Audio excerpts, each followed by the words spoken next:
All right, you're up. On time and a Friday. Made it through the first week of live streams. Almost, anyway. Oh, and Bill Gunter's going to join in the live stream as well. Now I got to take Patrick out and put Bill in, so we have our own little spots, right? We got to keep it routine here. Hope your Friday morning's off to a good start. What do you think, Bill? Looking good? Feeling good? I was telling Patrick off air while we were waiting on you. I was telling Patrick off air, first sip coming in a second. Oh. My path to wellness starts, although I think the path to wellness does not start with hanging out with friends till about 11 o'clock the night prior. What do you mean, wait a minute, Patrick? Why are you confused? We have 5 less subscribers than we did yesterday. Yeah, they're weeding out the fake ones. Oh, it sounds like when we finished our show yesterday, we had 122. Now we have 117. Okay, that's all right. That's not okay. Who was unsubscribing? We're working our way. There's probably some spam, some bots, some spams. We're working our way up. It's that Frank Martin was literally talking about this the other day after the Georgia game, how kids these days live for social media and approval and the whole thing. Yeah. And you're right there in it, Patrick.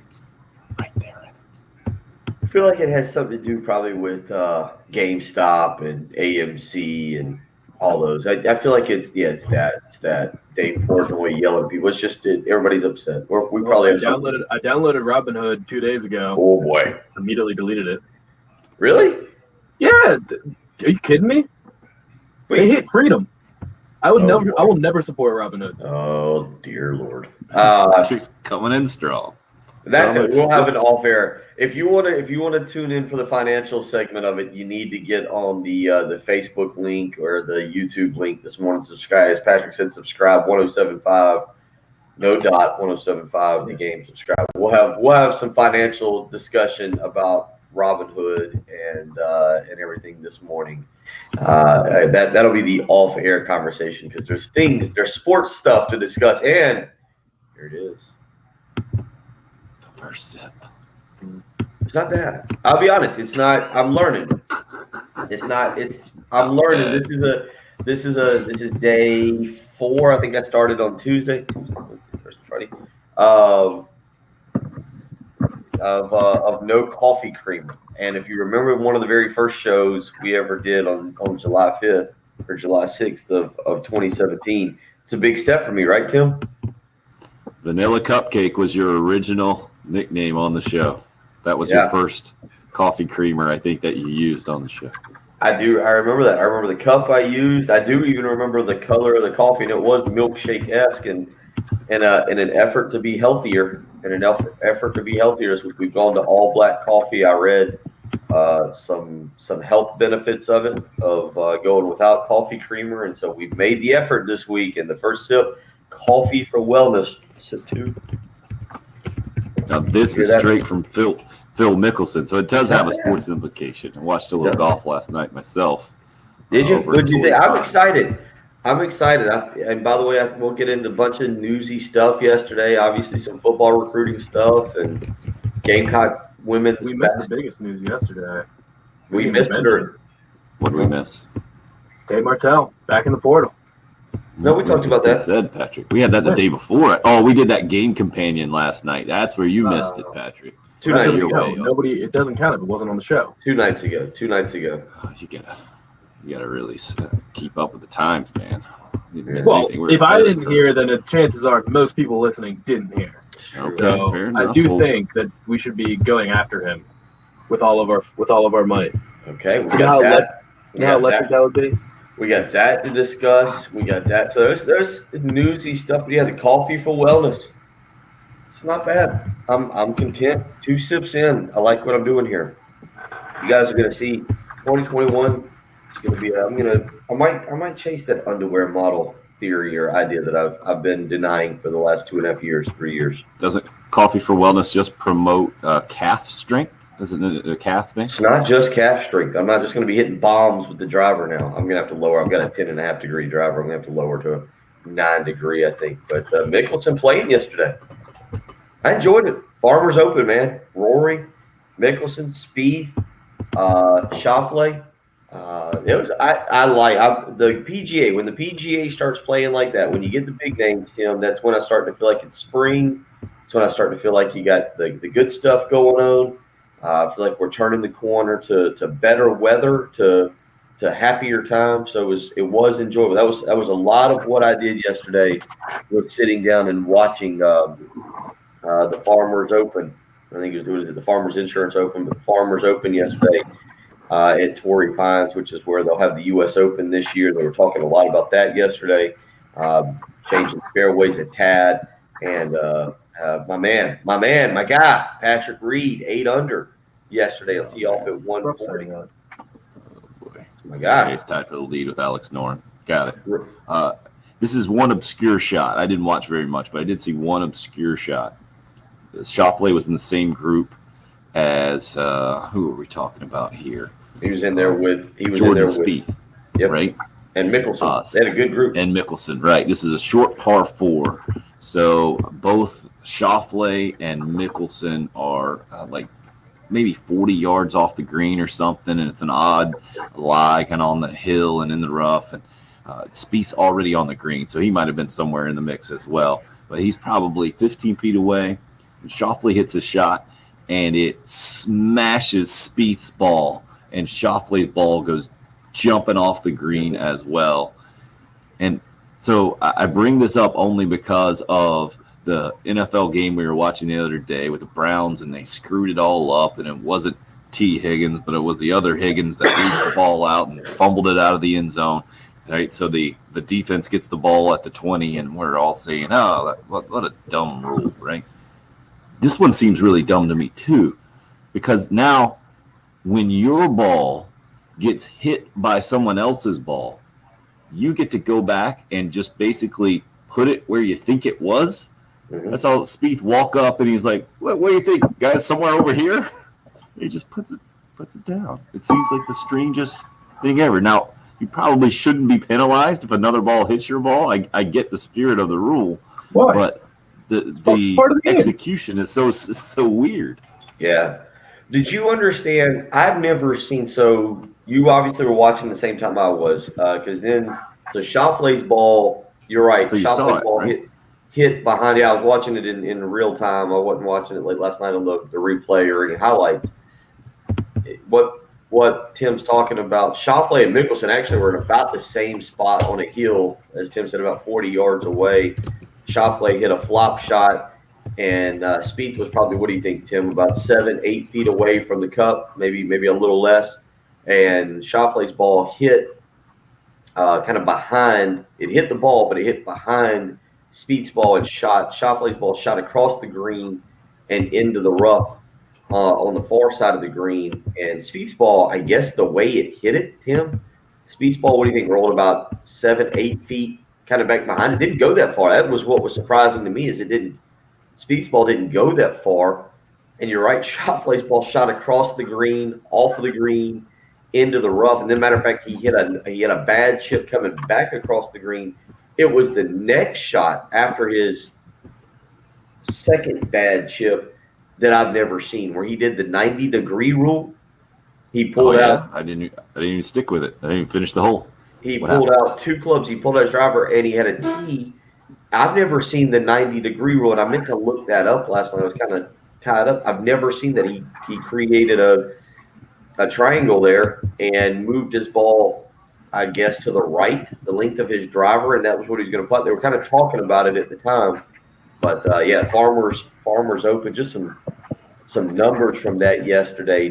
Lucas Glover, former Clemson standout, is currently at 4 under, 4 shots back. Rory McIlroy, 4 under, was playing pretty good. I think at one point, the last I saw, he was 13 of 13 on greens hit in regulation, but wasn't making a ton of putts. I know Matt Neesmith was in this thing, but I have not seen his name yet yesterday for how he played, so that might not be a good sign. But good field out there. Certainly something that will take up my weekend.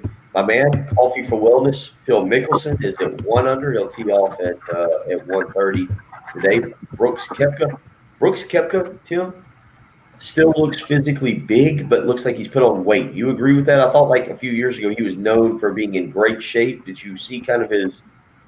It kind of looks like the multiple. Could be deceptive. Didn't Bryce DeChambeau look like he was kind of chubby when we heard he put on weight? We thought it wasn't, or at least I did. I knew he was clearly stronger, but I thought it looked like some of that weight wasn't good weight. And then he did that photo shoot with his shirt off and confirmed jacked. I did not do a body mass inspection of your boy, Bruce Koepka. I did not check him out. But you're disappointed with his off-season conditioning program? Is that what you're saying? Well, they were talking a lot about him on Tuesday and Wednesday in the Golf Channel when I was watching, and just kind of he's fired his coach. He's doing everything on his own right now, and so I was paying a little bit closer attention to him. And again, there was some really good groups. He was kind of a featured guy yesterday. Matt Neesmith 2 under, so I just went skimming past him. He'll tee off. So former Gamecock Matty Neesmith tees off at 110 day, 2 under 70 yesterday for the former Gamecock. But Koepka, keeping an eye on him. So that is this is it. Last show of January, guys. We've made it through. Good job. January seemed to fly by this year. You guys agree? Totally agree. Not you, Patrick? Not really. Back that up at all? No, I just didn't feel that short.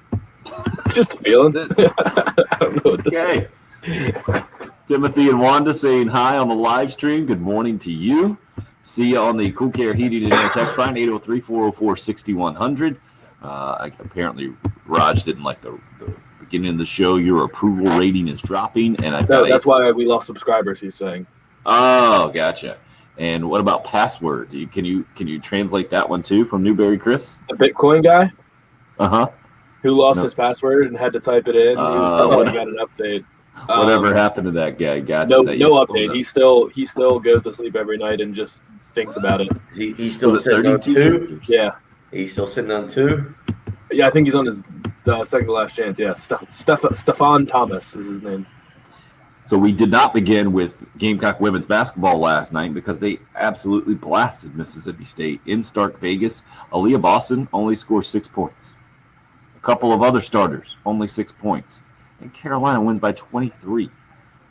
Absolutely domination. They scored 26 points in the second quarter to open up a 14-point lead, or a 13-point lead at halftime, I should say. 75-52, the final score. Gamecock stayed perfect in SEC play. I think they won like their 21st road game in a row. I think this is number 23 in a row in the SEC, one off the school record. Just complete domination. And Zia Cook leading the way with 19 points. It was Victoria Saxton with a double-double, 13 points and 11 rebounds. Aaliyah Boston did grab 12 rebounds to go along with those 6 points, but total domination for Dawn Staley and company. Blocks did she have? Because I saw that she did jump into. She's already in the top 10 all time for University of South Carolina in blocks. Yeah, Aaliyah Boston, 6 points, 12 rebounds, 3 block shots last night. As good as they were last night, the story I thought was Connecticut and NC State losing.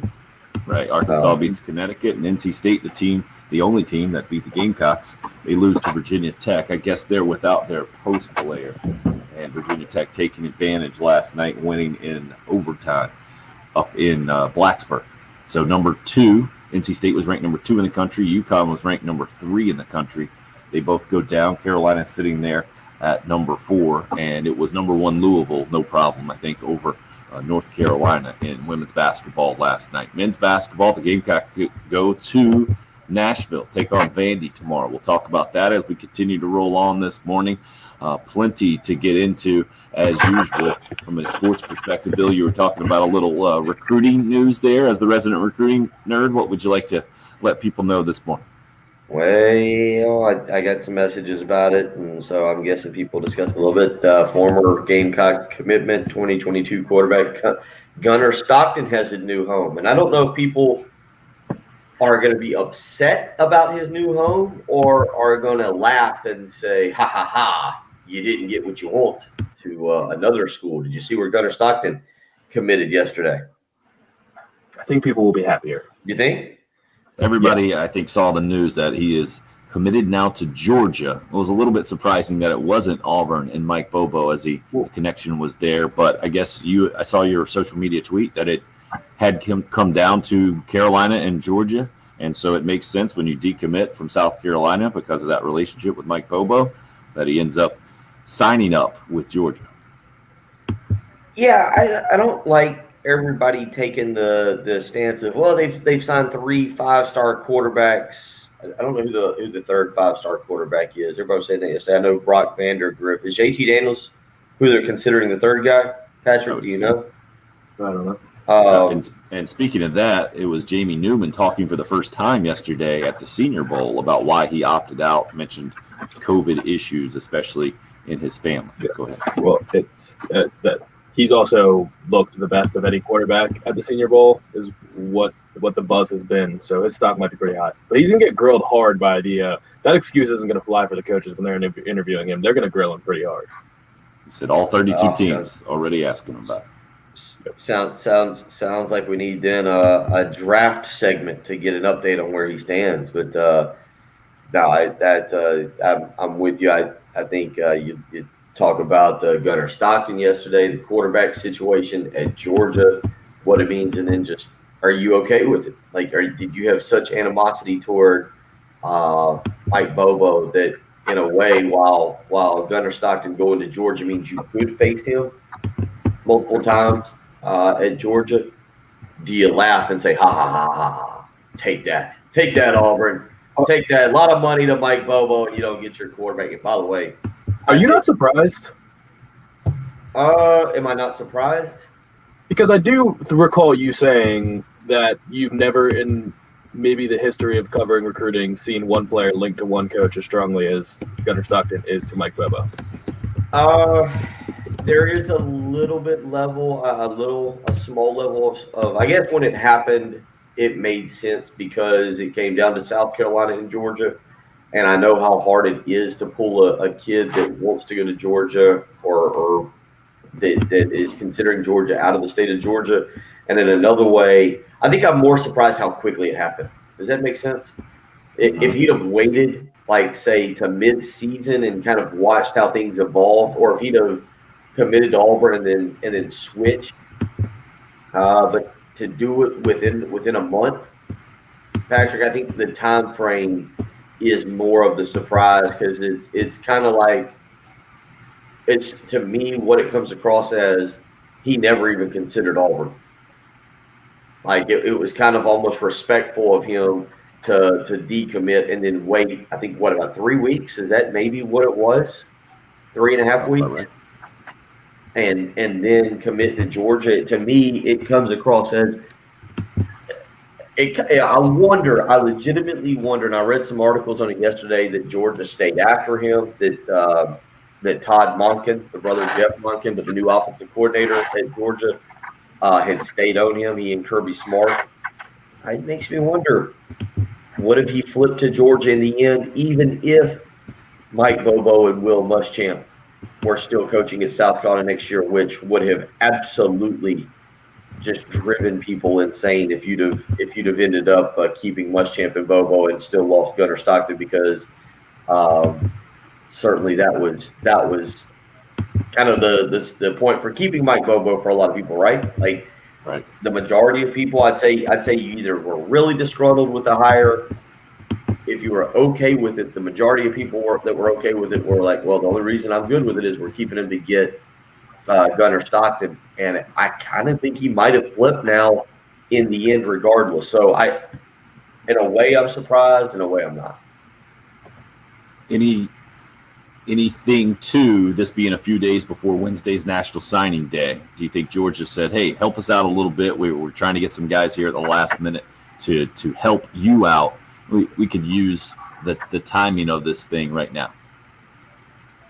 Because it doesn't affect Stockton, because he's not this year's class, he's next year's class, correct? So that's why I'm a little confused by the timing as well that we were talking about, Bill. Is Vandegrift already on campus? Yes, that's what I've heard. Probably so. So it shouldn't matter, right? I mean, would Gunnar Stockton sway kids that Brock Vandegrift didn't already sway? Yeah, I wouldn't think so either. It's Georgia. Georgia's going to get kids. Georgia doesn't need an elite quarterback to pull other players. It's Georgia. The state of Georgia's got talent. They'll get kids regardless. You don't. Certain schools, I think Clemson has climbed out of that hole where they need elite players to attract other players. Clemson can go get guys they want, however they want now. Georgia's always been able to do that. An elite quarterback, Clemson, Georgia, Alabama, Ohio State, they'll always get elite quarterbacks. I don't think other elite prospects are looking at Ohio State going, ooh, Quinn Ewers is going there. I might want to follow him. It might be something special going on there. I think that they don't see it that way. Now, South Carolina, that's kind of a little bit different. So I think when you get an elite quarterback like that, we'll see. We'll see exactly how Shane Beamer, Marcus Satterfield, the guys are able to handle that. Did see that Georgia has changed, at least, or maybe it's just been a byproduct of this COVID situation. But I think they have 7 guys committed now for this, not this coming class, but the following year's class. I guess that's 2022, which makes my brain hurt just to even say. But all 7 guys are from the state of Georgia now, as opposed to done more national recruiting. But one of the reasons, because you can't bring guys on campus, and we heard Shane Beamer talking about this the other day. You got to get creative in recruiting and how you're doing virtual visits and Zoom calls and the whole thing. Just an interesting note I saw from Georgia that all 7 of their guys right now committed for that class of 2022 from the state of Georgia. 803-404-6100 is the number. We see you, Teddy D, saying about Matt Neesmith. Bill did eventually bring him up at the Farmers Insurance at 2 under, former Gamecock, and fellow former Gamecock Mark Anderson also in the field. He's +6. Teddy D also likes to claim Scott Brown as a USC Aiken guy. He's 1 under par. Why not? After the first round. Go right ahead. Dustin Johnson not playing in this thing. Is that correct, Bill? That is correct. No DJ this week. Gotcha. And then next week it's out in Arizona, the annual, in conjunction with the Super Bowl Waste Management Open. That always is a lot of fun as well. Good to see golf going. We got basketball to talk about. We've got obviously football, and we need to get into some Super Bowl discussion. I saw your boy that we talked to, the Bill Krackomberger is his name. Yeah. Put out a video yesterday. He was all out in Vegas at the sports book when they unleashed the Super Bowl prop bets. So we got that to get to this morning as well. John hits us up on the live stream, says it looks like Bill is in a secret bunker. That is a well-lit, well-decorated secret bunker then, man. I've never seen a secret bunker with a framed piece of art behind you, Bill. Yeah, Brick is in. Should I stick with that? Or should I get some other pictures, portraits I can put up behind me? That is a picture behind me that my grandfather took of the Charleston Harbor 30 years ago, almost 4 years ago or so. So always a special picture to me, but it was one my grandfather took of the Charleston Harbor that I've always enjoyed out here in the sunroom. So but I've got other golf photos I can put up behind me. But a lot of people need that to get the feel that they're near water. Yeah. You just turn your computer around and you got Lake Murray right there, man. I don't know what the weather is. We can move out. It's a Friday. I enjoy it. We can move outside, but I don't think it's a good idea today. It seems like a That's few the point weeks of the away. sunroom. You don't have to go outside to see outside. All right, we're going to open the curtains here, man. We're going to get a Friday going. It looks nice. It's going to be a great day, I think. Let's see. Weather report real quick. Ew. High today of 49. Wear your hoodie. Tim's got his Barnyard hoodie on. People are excited. Wear your hoodie. Dress up warmly.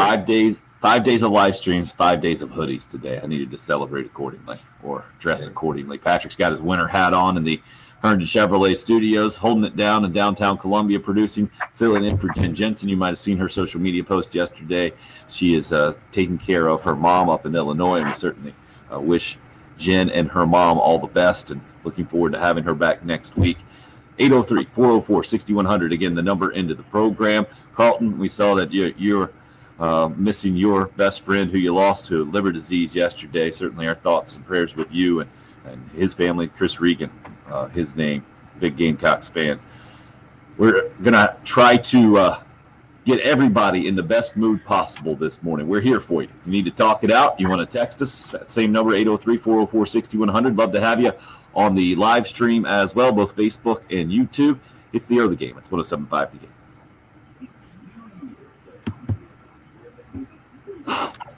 quick. Co-pilot. Why isn't it the co-pilot on? Bill. Crowder. What's Do up? it. I'll do traffic. Bill? I'll do traffic first, and I'll throw it to you. All right, a little early morning Are you ready? spaz. This is long for us. You're good? Kick in. You're up.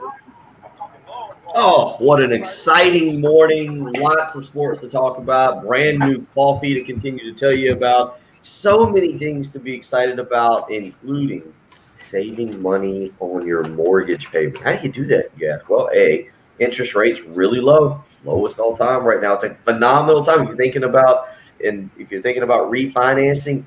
Don't miss a golden opportunity. Don't let it get by right now. Call Jacob Crowder. He's a mortgage guru, somebody that's there to help you.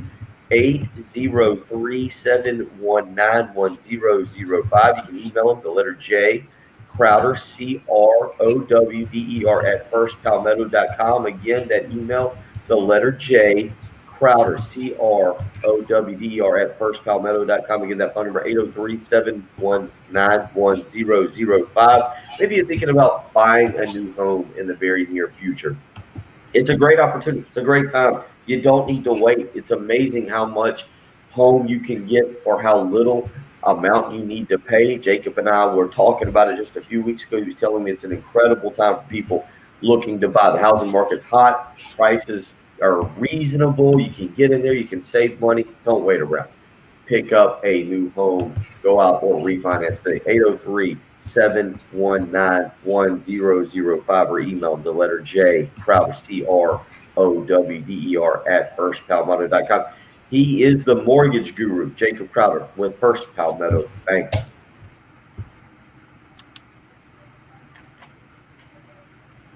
You know, I mean, the thing is, people like Geico because it's just easy. Fun, for example. You've got car insurance. Attaboy, figured it out. Got it going. Why not? So, you got to give us the real coffee. How does the real coffee compare to what you had earlier in the week? Well, that's a little unfair because after the first day, back on Tuesday, I was blending coffees, but this is not bad. That's the worst endorsement ever I've heard. Well, it's not. Look, I'm not going to be. I'll say this: the one side effect of black coffee, and you drink it a lot. The one side effect that I'm noticing is it dries out my mouth a lot. Do you ever notice that, or am I the only one is that a side effect that you guys get if you drink just black coffee? You need the creamer keeps your mouth well lubricated, but the black coffee dries Yeah, out. it's kind of more like obviously for everything, it's more like a bitter taste. Does that make sense? Do you guys? I get that, but I don't get the dry. I do go with the water and coffee at the same time. Well, that's what we got. Good morning, Craig. Good morning, Charles. Waddy, we'll talk about that. No, John, I do not want to get into any kind of weird biscuit. It's got. I appreciate Mike, but no, we're not into. I'm not into that. Not going to do that. Ooh, if you're into the social media beefs, check out Yuva's timeline last night. That was something, huh? I happened to get on late. I went out last night for a little while. Went to Old Days. Went and saw some other people at another place. And came home. Ate a little. Last night was not a night for wellness. That was for sure. You got after it? Well, no, not that. But like I came home, I had not eaten. I fixed a pizza. At like 10 o'clock and was watching Bert Kreischer. Which one? I watched two of them. I had two of them on Netflix that I was almost at the end at. So I watched The Machine and Hey Big Boy. So I kind of watched that and then went to bed probably about 11:15ish. It was a little bit of a later night. I'm coasting through the next 3 hours. All right, Patrick, we'll have to carry Bill like usual. Only for 3 hours today. I missed the beef. You catching up on it now? No, it's not. It must have been deleted. Do what? Must have been deleted. No, it wasn't. It's not deleted. I think it just replies probably. It ain't deleted. It's there. What was the article Waddy's referring to here? What are the comments in the article? You know? I didn't see the article, but what he Beamer did say that in a press conference a few weeks ago about, or maybe a week ago, about mistakes being made. So that might have been the same thing. I was listening to Greg Adkins last night. Man, that dude loves football. That's what you got to do. You got to love football. If you guys haven't heard the offensive line coach press conference, it's worth a listen to the whole thing, man. He's entertaining.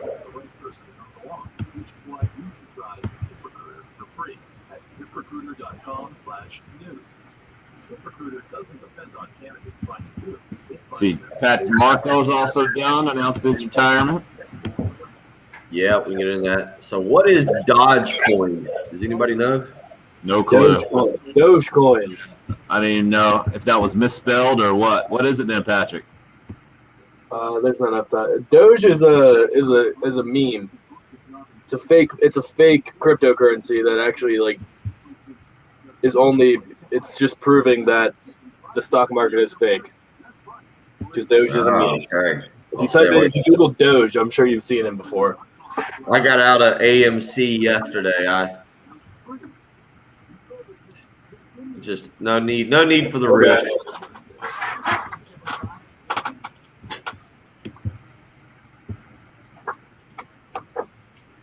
You're up. Glad to have you on a Friday morning. Just talking off air, former Gamecock football standout Patrick DeMarco calling it a career officially yesterday after 10 tremendous years in the NFL. Bill, he will be the example, right? I feel like him, Connor Shaw, Pharaoh Cooper to a large extent, Captain Munnerlyn, guys who didn't come in with the most recruiting hype, but in kind of the best days of Gamecock football were developed and then turned out to have tremendous football careers to varying degrees. DeMarco, Pro Bowler, I think multiple times there. And you always tell the great recruiting story about how he basically, I think you got it. Did you get it from Shane Beamer? Is that where you got it from, that Steve Spurrier recruiting story about him coming in and just basically surprising the entire coaching staff, saying, yep, we got Patrick DeMarco, got a commitment. He's a football player. What position? Yeah, football player. Just throw him down there on the board. If I remember that story correctly, that was one of Shane's better. So there's two great stories from Shane. One was about the first time they beat Clemson, or not the first time they beat Clemson, but after they lost up there and Dabo got the job, and it was kind of a very depressing, cold day. If you remember, South Carolina went on to lose to, I think it was Iowa in the bowl game. And one of Shane's better stories was about coming in that he always told me was about coming in the next day after South Carolina beat Clemson at home. That was the game where Gilmore threw the Wildcat touch. They threw it down to Alshon at about the 1, and Kenny Miles had a monster game. South Carolina ran it about 50 times that day and went on to win. Of course, then they went on to lose the Birmingham Bowl. But Shane telling me about coming into the office on that Sunday and Spurrier sitting out there on that little porch outside his office down there at the Floyd building and sitting there enjoying himself and being in a much better mood. But the other one was, the old Patrick DeMarco story. At that time, Shane was the recruiting coordinator, and Shane, who's very detail-oriented, would always have a packet of you'd have your breakdown, you'd have your scholarship numbers. For those who wonder, because Shane did talk about this week about not naming necessarily a recruiting coordinator because things have changed. You've got a larger staff, a larger off-the-field staff with analysts and the way they can kind of handle things and break things down, not having to exactly name the recruiting coordinator. But back 10 years ago, your off-the-field staff was not as big, and Shane was a recruiting coordinator and would put together a kind of a weekly packet. They'd have a meeting. They'd sit down and go over scholarships and where the roster was at and this and that. And sitting there having a meeting on Monday or Tuesday morning, and Spurrier came strolling in So we got a commitment. They all turned and looked at him. Spurs said, "Put it on the board, Pat DeMarco." I think Shane said Jay Graham was over there flipping through and looking for a Pat DeMarco in the packet. They're all trying to figure out who this player was and where he came from. Spurrier just kept going, "Yep, took it last night." Shane said, "Well, what position? We got to put him down as position." Spurs said, "Football player, just put it down. Got a commitment. He's up there. Put him on the board." Shane said that packet pretty much went over the shoulder at that point. It was pretty much irrelevant to whatever Spurrier wanted to do. And obviously, Pat DeMarco goes on to a phenomenal career. Spurrier was right. Spurrier was dead on, was a football player. And I think goes down probably one of the more beloved, I would say, Gamecocks of the Spurrier era. Not just because of being you make that face. I would say I was surprised he's up there, surprisingly up there. No, yeah, the quizzical look. People just inherently love fullbacks. Yeah, and beloved how? Like he didn't get the ball very much. I think everybody really respected him and really pulled for him in the NFL, especially as he's making waves. But I feel like he was so under the radar on those teams. I just wouldn't go with beloved. When I hear beloved, I think like Ryan Brewer. I think back in the day before that, who am I thinking of? Rob Who's the DeBoer. most beloved of the Will Muschamp era? Oh, it's Lattimore. The Will Muschamp era. Oh, wait, I'm sorry, the Muschamp era? That's tough. Brian Edwards. Michael Scarnecchia. Scarnecchia is probably up there. You're right. Actually, it's probably actually the answer is Joseph Charlton. Maybe. Seriously though, he's in the pros. Patrick, have you paid attention this week? I feel like this is a big week for you. Senior Bowl week. Yeah, I Have you? Shi Smith was getting some strong reviews, a big catch I saw on social media. He got a little buzz on the first day. It's kind of died down. I don't know if he's practiced. I don't know if he. Waddy's probably right. Deebo Samuel was the answer for Will Muschamp era. Even though I don't know. He soured. People soured on him when he didn't play in the bowl game. It's true. Soured. It's true. There was that situation. Waddy also wanted to know about Shane Beamer. He made a comment a while back. Apparently, there's an article on the state newspaper about making mistakes, admitting to mistakes being made. To me, and I was listening to all of Shane's press conference yesterday, kind of catching up. This is just kind of logical. I don't even think it's really news. Like, obviously, if you keep 4 assistants from the previous staff and 3 of those guys leave, you made mistakes in that process. I think that's all he was referring to originally when he said, "I've made some mistakes in the process," and this was right after I think Bobo and Friend had moved over to Auburn. And I really think this, Bill, is more of a result of the personality difference in Shane Beamer and Will Muschamp as opposed to anything else. I don't think it's a story at all. Like I just feel like Shane is much more willing to put any kind of shortcoming out there, and whereas Will Muschamp was pretty insecure about that and wanted to come across, I think, as a guy that was fully confident and not making mistakes. And especially when it came to the organization and I feel like that's a Saban type way to approach things. That's very businesslike and buttoned up and stern and firm, as opposed to more of the Beamer-like approach. And I heard Shane talking about it yesterday when he was that yesterday? The date might have been the day before, when he was talking about or asked about what kind of role he's going to have in play calling. And so he got into kind of his philosophy with other coaches. He said he learned it from his dad. When you hire coaches, you stay out of their way. You're not going to micromanage them, but he's gonna have some input. He's the head coach. It's going to be how it is. But just the way that he talked about it made me have the feel that he was confident in the way it's going to work out. I never got that feel from Will Muschamp when he was consistently asked, "All right, well, who's got the final call in the offensive play calling?" It was always like a short answer, like, "Oh, the offensive coordinator does that." I stay out of that, but I'm listening, and sometimes I have some input. Is your perception completely different here, Bill? It doesn't seem like you're taking this in the same way I am. Yeah. I mean, here's the thing. It's just, I think and I'm thinking of the right word, sincerity, maybe a genuine feel. Authenticity, I think, is what you're. Yeah, maybe that's something I'm trying to think of. Maybe the right word to use. I mean, there's a massive difference between a Shane right now, a Shane Beamer. That's all we've got. We have no spring practice. We have nothing else to judge it on.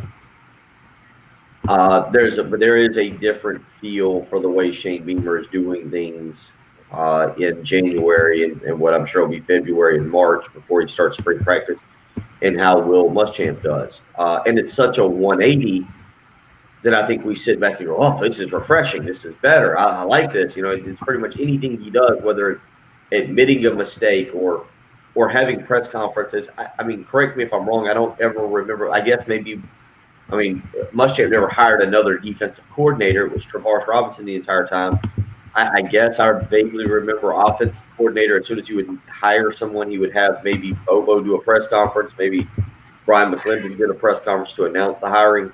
But certainly, to my knowledge, there was never a press conference to introduce Tracy Rocker or, Joe Cox or whomever else. Correct me if I'm wrong. I just don't remember it. So their media introduction was off the practice field, I think, for a few minutes, and I think it was just straight USC SID at the time with the timing of all that hiring. I might be off on that, but that's what I remember. So I say all that just because there's so much he's doing that, yeah, it's different. Now, that's right now. Let's see, we get the spring ball. I do think this is interesting when you hear him talk about the mistake, which I took to mean how he conducted some of these searches that were maybe a little bit more visible, especially the defensive coordinator search. I think, one of the big mistakes was obviously people tracking the plane to Mississippi State and Steve Spurrier Jr. putting out the tweet and kind of, I don't know if it's an awful look because, going to be honest, South Carolina's not a national program. Nobody's paying attention, but we certainly are here. And so I say that, but looking like you got turned down by Zach Arnett when people are tracking the plane and going to Mississippi State, Steve Spurrier Jr. putting out a tweet, maybe feeling like a mistake. I mean, I was listening to Josh Kendall and Jay Phillips yesterday. Josh Kendall brought up a good thing. I do think there is a human quality to Shane Beamer that we never saw from Will Muschamp, more of a sincerity side, more of a kind-hearted side, I guess, maybe, and that maybe he did come in and didn't want to fire all the other coaches that were on staff because he understands what that means for uprooting families and forcing them to look for jobs. So he tried to maybe retain a couple. Maybe he should have just cut ties with everybody and moved on. Honestly, the one guy you could have made an argument for keeping was Des Kitchens anyway, and certainly he's now moved on. But has there been mistakes? Yeah. Do you need to admit it? I think it maybe right now with no wins and losses. I think people are willing to accept that. Now, if he's sitting at 3-9 next year, a couple blowout losses, and he says, yeah, we made some mistakes in our first year, I don't know if that'll go over quite as well. Yeah, no doubt about it. It's going to come down to results for sure. All this is perception and fluff compared to what happens on the field. Mike just hit us up on the live stream. First time watching on YouTube, he says, usually catch you on my drive into work each morning for about 15 minutes. Like this new streaming. Appreciate it, Mike. Good to have you along. YouTube, you can search for 107.5 The Game. Patrick will love you if you subscribe. He's depressed this morning that we started with fewer subscribers than we finished yesterday with. We think it's an internet thing. We're old guys. Please just help Patrick out. Facebook Live up and rolling as well. 803-404-6100 if you'd like to join via call or text on the Love Chevy phone lines, the Cool Care Heating and Air text line. Several of you weighing in on the most beloved Gamecock in the Will Muschamp era. More of that when we come back. It's the early game here on 107.5.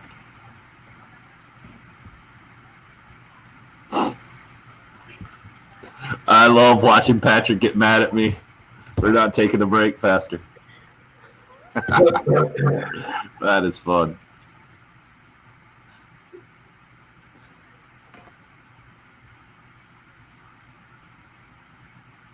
So what'd you get into last night? I thought you were going drier January.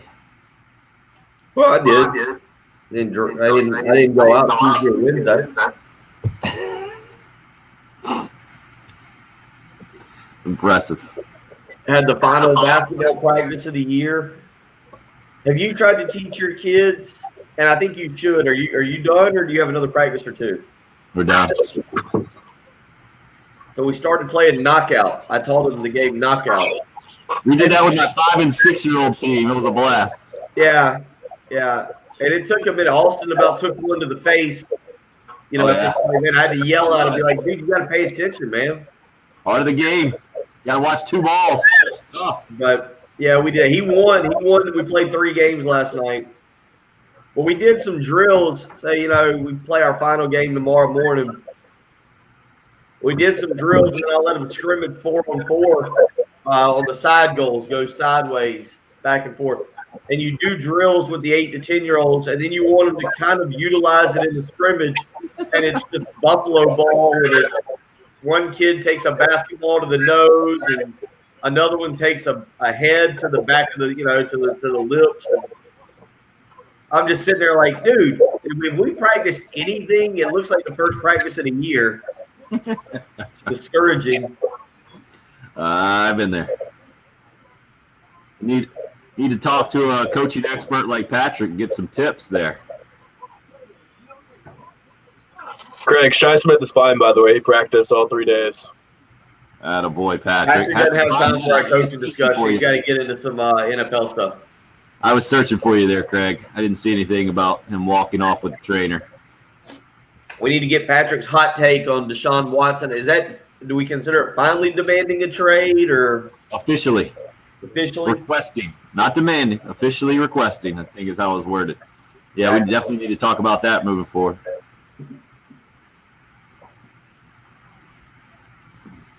Not going to have time here. I saw you were frustrated with me not going to break. I loved it. Well, I just want us to, when we only do 2 breaks, at least have a 50 segment. Yeah, I hear you. So, where are we in hour number 2? We're going to do the normal 3 break? Yeah, we'll do normal 3. 8 o'clock, can we do 2? Do you know? Yeah. Okay. Here's my vow to you. You guys hold me to this on the live stream. If we don't break at 8:40, I stink as a host. 8:40 or maybe even earlier. Whoa! We got Ron from Lake Marion on the live stream. How about that? How about it? That is fantastic, Ron. Well done, sir. Good to have you in. You're a legend on the show. Well, I'm a little disappointed your little Facebook or the YouTube picture is not a panther. Maybe we can get that changed for you. Can't really see that like I was hoping.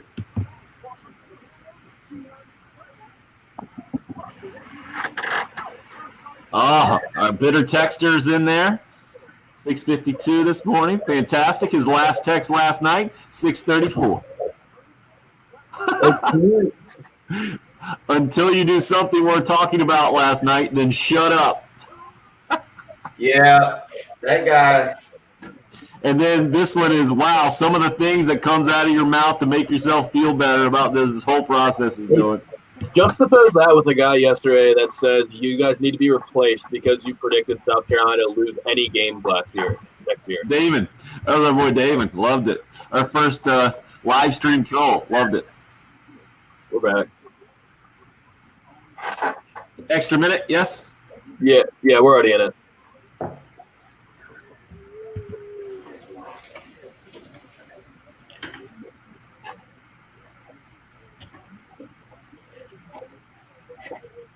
We got 90 seconds pretty much. Yeah. Ron from Lake Marion joining the live stream on YouTube this morning. Big Louie in as well. Good to have you guys. Well, Waddy hits us up, says, did you guys see Tennessee maybe on the hook for $900,000 to Kevin Steele? I've seen that absolutely they're on the hook for it. And it was for 2 weeks of work?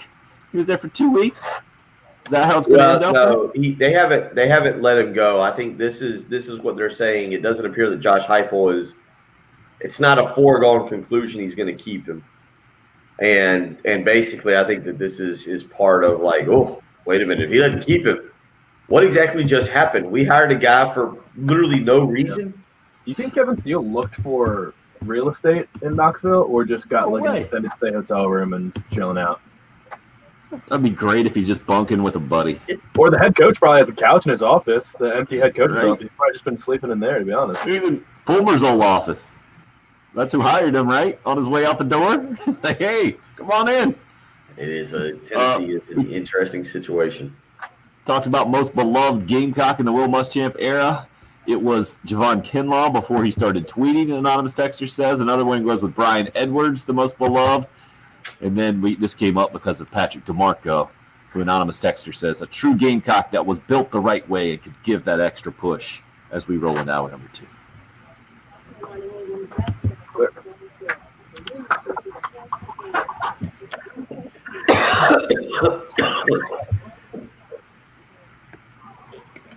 You can't really see it. I don't have a good. I don't really have a good. No, you can't. But I got the coffee for wellness bag here. Yeah. You need to get an endorsement with them, Bill. How does Patrick look like an elf in his profile shot? I think because of his winter hat. Not covering the ears. No, you can't see that. So your knockout thing got me thinking best game to play in sports. Best camp game? Yeah, best for baseball it's either pepper or flips was always the great one, where you play with the ball, flips. Football, these days the kids play moss, I think they call it. It was always 500 back in my day. 500? They don't play 500 anymore? They call it Moss. I think because of Randy Moss. Yeah, but do they play it the same way with points? No, I think they just whoever grabs the ball gets to go throw the ball then. Whoever makes the catch. They're definitely not playing smear the you-know-what anymore. Yep, definitely not playing smear. Definitely not playing that. What's wrong with you? So they're not. Bill, we just keep it real here on the live stream, sir. We're just keeping it real. Dodgeball, wall ball, kickball. Wall ball. Great one. Craig, yep, you're right. We're with you on that. No need to actually write it down. All right, Jason's going TJ Brunson or DJ Wanham. Okay. All right. Fair, Craig. That's fair. Just because you type it doesn't mean you have to send it. It's a good rule to live by. I think Fridays we should have like an NSFW post show. It took me forever to figure out that meant not safe for work. That's a great call. Just do like one show per month, the not safe for work show. Yeah. The internet show. Jen would have to really host it. You can age restrict things on YouTube too. Right. Maybe we do like a subscribers only one, limited to subscribers. Patrick? Yeah. Is that the way to do it? Or like we can do like a nighttime thing too. Like a happy hour thing. We get some like brewery or something or something. That would be money. You guys listening. Bourbon. Go get some bourbon to sponsor it. Yeah, feel free to sell that for us if you're listening right now. I definitely think the game companion should be drink companion shows too. That could get ugly real quick. No doubt, Waddy. That's the point. I think that's the point. Patrick, I thought we had your lighting all set there in the studio with the spotlights, man. I thought you said it was better without the spotlights. I like the spotlights better than the fluorescent, for sure. So is this what we wanted? Without the fluorescent. There you go. I think that looks funny because You get it off in the studio too? Oh yeah, the studio lights have been on the last couple days. No, leave them on. It looks great. No, the studio lights are off right now. Oh, gotcha. It must be the reflection. See if you can turn them on. I think you get some depth there. Yeah. Love it. Love it. So if you're just maybe even if you're not just tuning in, so typically where Patrick just turned those lights on is what you can see right now is where Bill sits. I'm kind of directly in front of Patrick typically in that room, in front of another computer.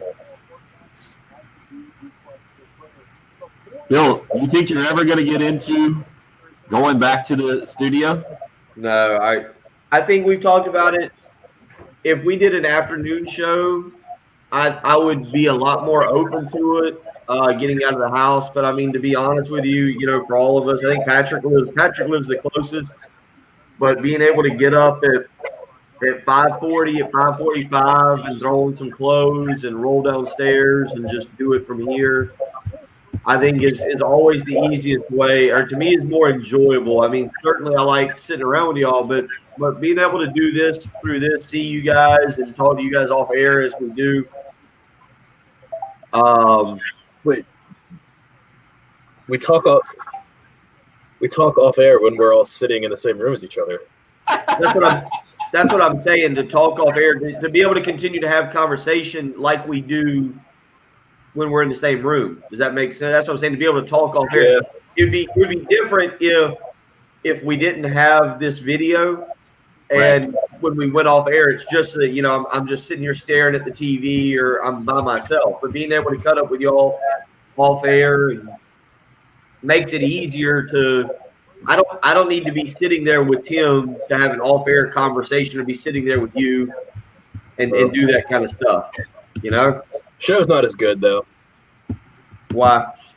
Because there's delays, and when we talk, and sometimes the delays are long, and you can't interrupt each other. When we're all sitting across from each other, you can tell by eye contact or something like that somebody wants to interrupt you, and it's not a big deal if you talk over each other. Well, Whereas if we talk over each other, it takes a second to realize we're talking over each other, and we're both talking at the same time. It just doesn't sound as good. Agreed. So it sounds like, Patrick, when we get to go back in studio, you and I will be there, and we'll be looking at Bill on the video conference. I would love to go back to for us to all be back in the studio at any time.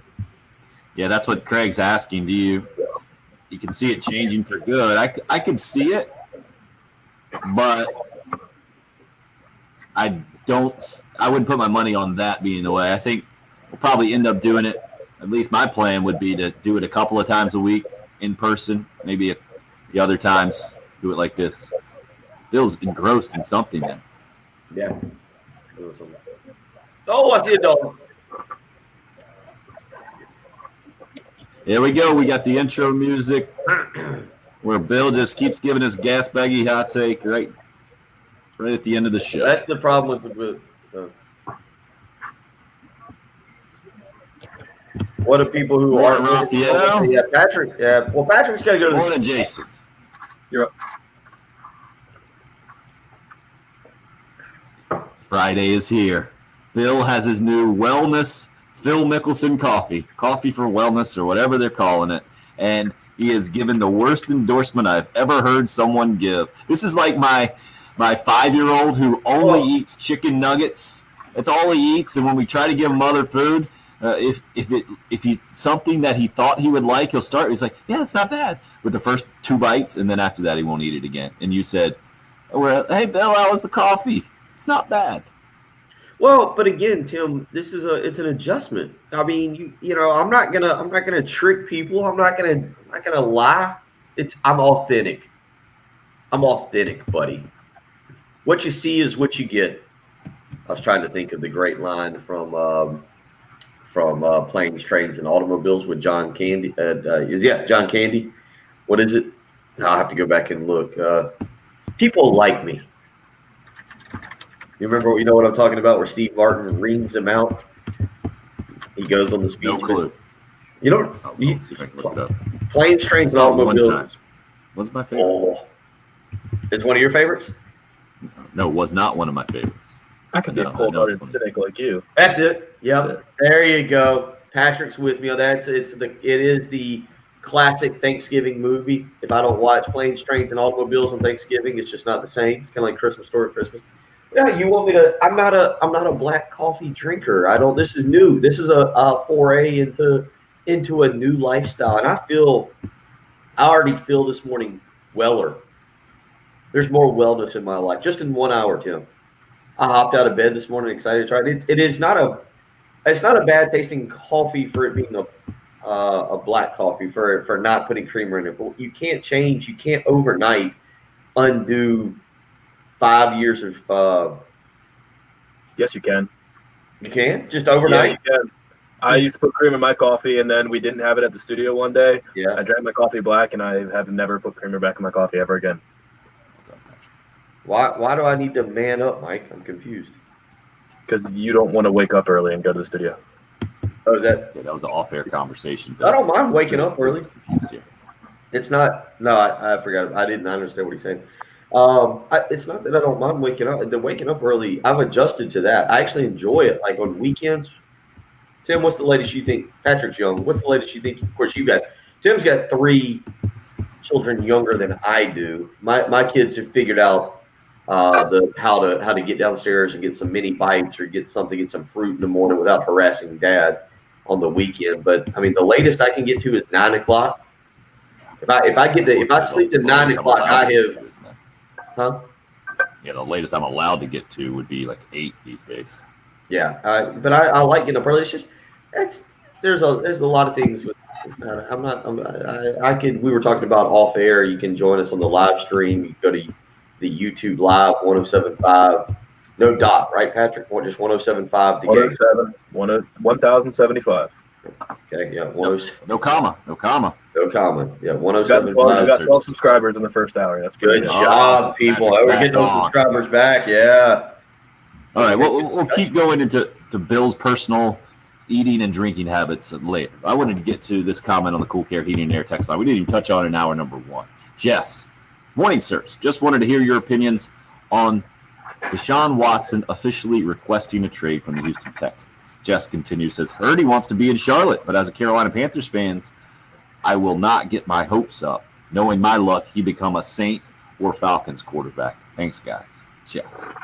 I retweeted it last night from Jonathan Jones, who's been a Carolina Panthers beat guy. I think technically now he's just with Sports Illustrated and gone national, but mentioning that the interest from the Panthers in Deshaun Watson is certainly real.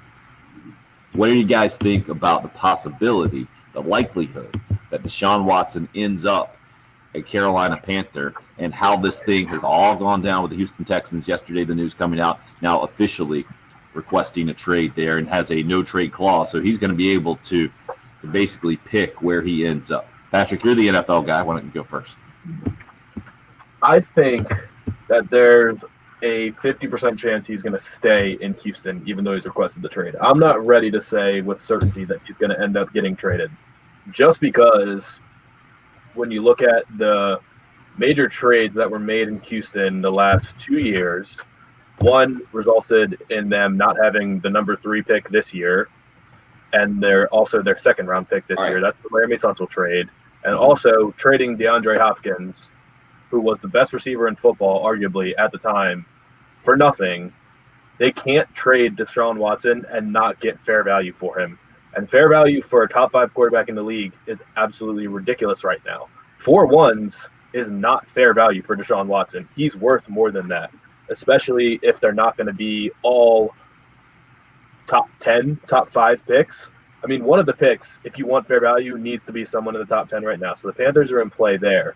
But whichever team gets Deshaun Watson is no longer going to be picking in the top 10 for the next 3 picks. Well, let me ask you this. Let's start before we even get to the trade. In your opinion, is the relationship between the Texans and Deshaun Watson, is it repairable? I don't think so. It's hard to say, though, because the people that destroyed that relationship mostly, I wouldn't say that. Easterby's still there. But they have a new Al coach McNair's still and they have there. a new GM. Yeah. Well, Yeah, but and the owner's still we in. didn't bring that up. That's what you just said. You glossed over that. We didn't bring that up. Yes, we didn't bring that up this morning. They got a new coach, a guy who Yesterday we came talked. out of nowhere. Yeah. Right. Like, who is this, Patrick? Who you're an NFL? You're our NFL guru. I He's been a wide receiver coach for 15 years and got 27-year assistant. never got promoted past wide receivers coach. He's been a wide receivers coach for the Ravens, who anyone that watches the Ravens will in one drive say, oh, they don't have any good wide receivers. And he was also the wide receivers coach for the Kansas City Chiefs, who broke a record by going 16 games without throwing a touchdown pass to a wide receiver. So I don't know what the deal is. Nobody had ever, the most plugged in guys in the league said, I had never even heard David Culler being considered for an interview. Like, it's an absolutely mind-boggling hire. So I don't know. Maybe he can he'll sit down with Deshaun, or maybe Nick Casario will figure something out. But the problem is that they're just not going to trade him, and you can't. In the NFL, it's not as easy as the NBA. You can't just say, I want to get traded, so trade me. right. It's not that simple. And 4 first-round picks, yeah, it seems like a lot. It does seem like a lot. But when 3 of those picks are in the 20s and you start putting names to them, like if you get, okay, we've got now our starting guard and we've got a number 2 corner and a receiver that fizzled out, like your hit rate's not 100% of first-round picks. So if you miss on 2 of those picks and you end up with a quarterback who's not the real deal and like another guy, that's not Deshaun Watson All value. right, let me walk you through here. I got several questions for you, and I think all these are fun, debatable questions. Let's do that. You just said you're going to stick with what you just said. The relationship between Deshaun Watson and the Houston Texans and Jack Easterby and this new coach. You're gonna go with unrepairable, right? Not repairable. At this moment, it seems irreparable. Yeah. All right, so let's do this. If he's traded, let's play this game. Who is a quarterback away from being in the Super Bowl? I'm going to throw some teams out. Is it the 49ers? Is it the Dolphins? Because what you just said is a good point. If you're willing to make that trade, if you're going to sit there and you're going to say, all right, we're going to give up our draft picks for, let's say, the next 3 years. We're going to give up 3 first rounders for 2021, 2022, 2023. Who benefits the most by saying our window is 3 years? We get one of the, in my opinion, top 5 quarterbacks in the league. That puts us over the top. And our window to compete with the Chiefs, if you're in the AFC, I don't know who the NFC team is. I feel like, but I don't. Is Garoppolo going to still be there? Or is Garoppolo going back to the Patriots? They're over Garoppolo, and I think they're going to try and they're going to be in the market for to draft a quarterback. They're going to be in the market for Matt Stafford. They're going to be in the market for Deshaun Watson. Well, so I was going to ask that. That was actually the very first team I was going to throw at you is the 49ers. I don't know what their draft pick situation is like over the next 3 years. If you're the 49ers, is that the guy that you say, hey, we're going to give up our next 2 or 3 drafts, and by getting Watson, we instantly are the team in the NFC to go compete with the Chiefs? Yeah, 1,000%. The problem is Deshaun Watson is too valuable. So they're going to say to the 49ers, yeah, okay, we'll take 4 first-round picks because your first-round picks are going to be terrible for the next 3 years because you're a year removed from the Super Bowl.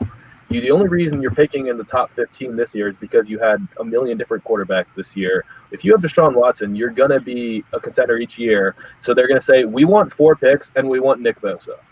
Like it's not going to be a picks. They're going to want an established superstar. Are you? But I mean, I guess in that. So there's in Washington. They're saying, are you prepared? Are Washington fans prepared to give up 3 to 4 first-round picks and Chase Young? See, and the answer's no. I get why the Texans would do that because the Texans. People are saying the Texans are over the cap. They have no money. They have no draft picks because they've been crippled by Bill O'Brien trades. Their only asset is Deshaun Watson. But here's the thing: why, if you're the Texans, why do you not just go for, let's say, 3 first rounders, and let's say a second rounder, a third round? Like, I don't want to compare it to Tim, the all-time trade of the NFL, right? The Herschel Walker for a million draft picks that set up the Cowboys for the run in the 90s, right? That's the trade. Yep. That's the one. Yeah, they traded to the Vikings. I think it was 15 draft picks. It's something ridiculous. I forget. I think the next closest one is Patrick. Is your team the Saints? They traded basically everything for Ricky Williams when Ditka went down there and got him. But I feel like that's where the Texans are at. I don't need another player. I'm gonna rebuild my roster entirely around draft picks. So I don't. Chase Young would be great. Nick Bosa would be great, but I want 6 or 7 picks because as you just said, they don't have it. That's what the value is. That's what's gonna no team is gonna say, okay, we'll give you 6 first-round picks. But when you're trading for a guaranteed, known top 5 quarterback, that's what you need to get back. You don't have to But have. how does a team? Listen to this anonymous texter. How does a team squeeze full value out of someone who does not want to be there? Because you just say we're not going to trade them. We're not. Right? Sorry, John, we're not going to trade you. And then he says, "Okay, I'm not going to play," and they're going to Then say, you're "Okay, gonna say, we okay." fine you," and then he'll say, "Fine, I'm good. I got plenty of money." I don't know. He's not going to get paid. There's a new CBA that limits exactly that. He's going to get fined, I think, almost $250,000 a day for every day that 95. he doesn't show up. 95,000 grand. a day that he doesn't show up to training camp, right? 50 grand per day of each training camp miss plus 1 week salary, 620 grand for each preseason game missed. Yeah. So he could, let's see, in the unlikely scenario that Watson chooses to retire, the Texans can collect $21 million. That's what I'm reading. So, I mean, it's designed for him not to be able to just say, no, I'm not going to play. The Right. players ended up taking a bad deal. So Watson can't just say, I'm not going to play. He can be unhappy the whole time. The new thing that they're saying that players might be able to do is hold, instead of holding out from training camp, they can hold in, just showing up and not suiting up and not going out on the field. So maybe he tries to do that. But if you're not going to get value for him, then you're just going to hold on. They'll say, fine, we'll just hold on to you. We've got you in a contract forever. You just signed a deal. Yeah. You're going to have to be a Texan forever. You can't push your way out. We're going to get good value for you. I didn't realize David Culley. This is from Marshall on the Cool Care Heating and Air text line. David Culley is 65. Yeah. He's not even a young assistant. He's not even not at all. He's not even a young. Marshall said not only is he 65 years old, his track record is not only unimpressive, it's bad. It makes no sense. No way Watson wants to play. How about this anonymous texter? No, this was Tim and Chapin. The Texans hire is crazy. I mean, what team in their right mind would ever hire a position coach who's never been a coordinator as their new head coach? Insanity. I'm not sure if it's aimed towards Dabo Swinney. I assume that's exactly what it's aimed toward. It's a great way to get us going here. What you got, Bill? We need to hit a break. I went back and looked. You guys know the exact trade for Herschel Walker? 18 was the number, right? 18 players involved. 5 players, 6 draft picks. Now, the 5 players, Jesse Solomon, Isaac Holt, Darren Nelson, David Howard, and Alex Stewart. I think this is for when you talk about if it's the Panthers, if it's the Dolphins, if it's the 49ers. I don't think you're giving up a key player, but you might be willing to give up some solid backups or something. And if you're the Texans, I take a few solid backups, but I'm also going with I'm going with a lot of picks. I want 6 or 7 picks. They don't all have to be first rounders, Patrick. You can if you've got no. The thing is, if you're the Texans, you've got belief in your scouting department and your draft team to be able to pick good players. Like you and I might sit here and say, "Boy, they stink at drafting players. They can't do anything." You can't be too confident. The Redskins traded 3 1s and a 2 for RG3, and by the end of their rookie contracts, none of those players were on the Rams anymore. Well, but my point is, it's impossible. It's impossible to hit on every pick, though. But you say count on those all being contributors. Well, but you and I say that. If I'm in the Texans' office this morning, I'm going, and I'm in charge of the draft. I'm going, I can do this. Maybe, but there's a reason every team tries to trade down whenever possible because they know that it's a crapshoot and you just want more shots. I do the NBA 2K21. Austin, my son, is trying to get me into the franchise mode, the be your own GM in Madden 21, where you do the draft. I'm confident every time I can make a great draft pick in NBA 2K21. I'm pretty sure I can do it. You let me run someone's draft, I'm over here telling you, I got it. I got it. I'm the ultimate scout. This leads to today's Son of the Automotive poll question. Should the Panthers do whatever they can to get Deshaun Watson? Yes or no? Very simple. At TimHill1075 on Twitter, where you can go and vote. Plenty more to discuss, including if you're a Gamecock fan. Can you pull for Deshaun Watson? Can you pull for Nuke Hopkins? Does it depend on the Clemson player whether or not you can pull for them in the NFL, or are you just taking a stance one way or another? It's the early game. It's 107.5 the game.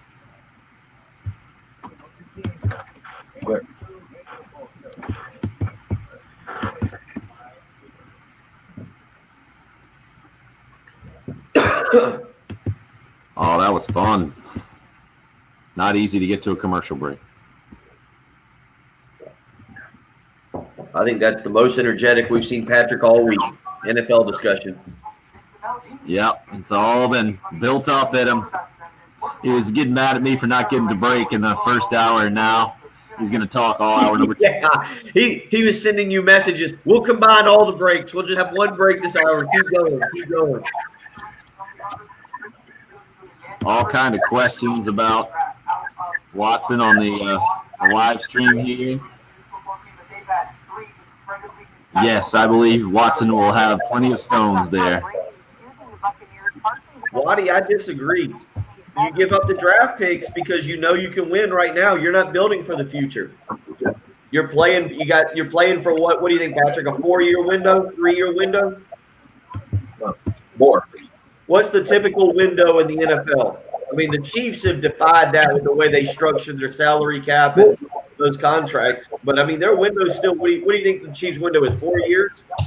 Your window's 10 years. He's 25 years old. So you're basing the window on the age of your quarterback, not the roster around him. When you know that your quarterback is that good, yeah. They don't have a window in Kansas City. They got an open door for a long, long time. I mean, the Packers won one Super Bowl, but for the last 10 years, they've been in a championship window. Agreed. Yeah, I mean, what? Yeah, easily the next 5 years because that's his deal. Or his deal wasn't. There's a potential out in 4 years, but his contract is through 2025. You know, Wow. I'll be ripping Teddy D here on his take coming up. Ripping. Yeah, it's just awful.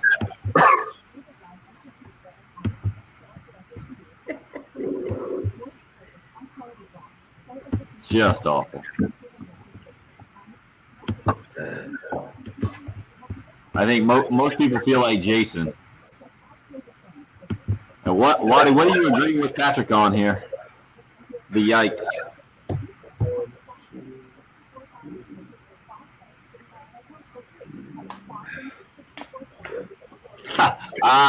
Now we're playing, and Patrick's dad's getting in on the conversation.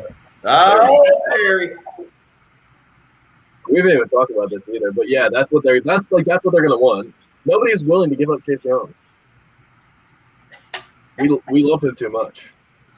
I like how you guys agree, and yet on the text messaging or on the chat, it looks like you very much disagree.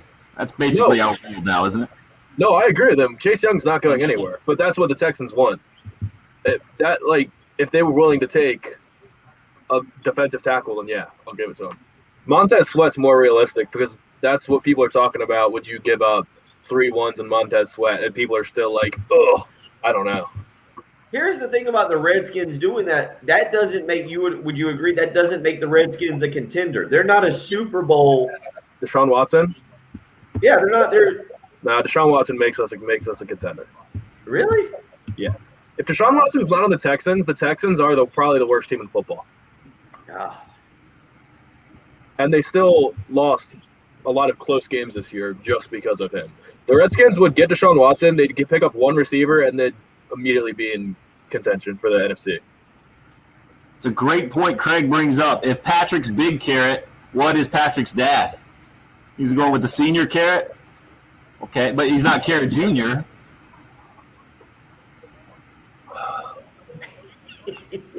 He's just I don't know. It's tough. I don't know. Biggest carrot? Original carrot?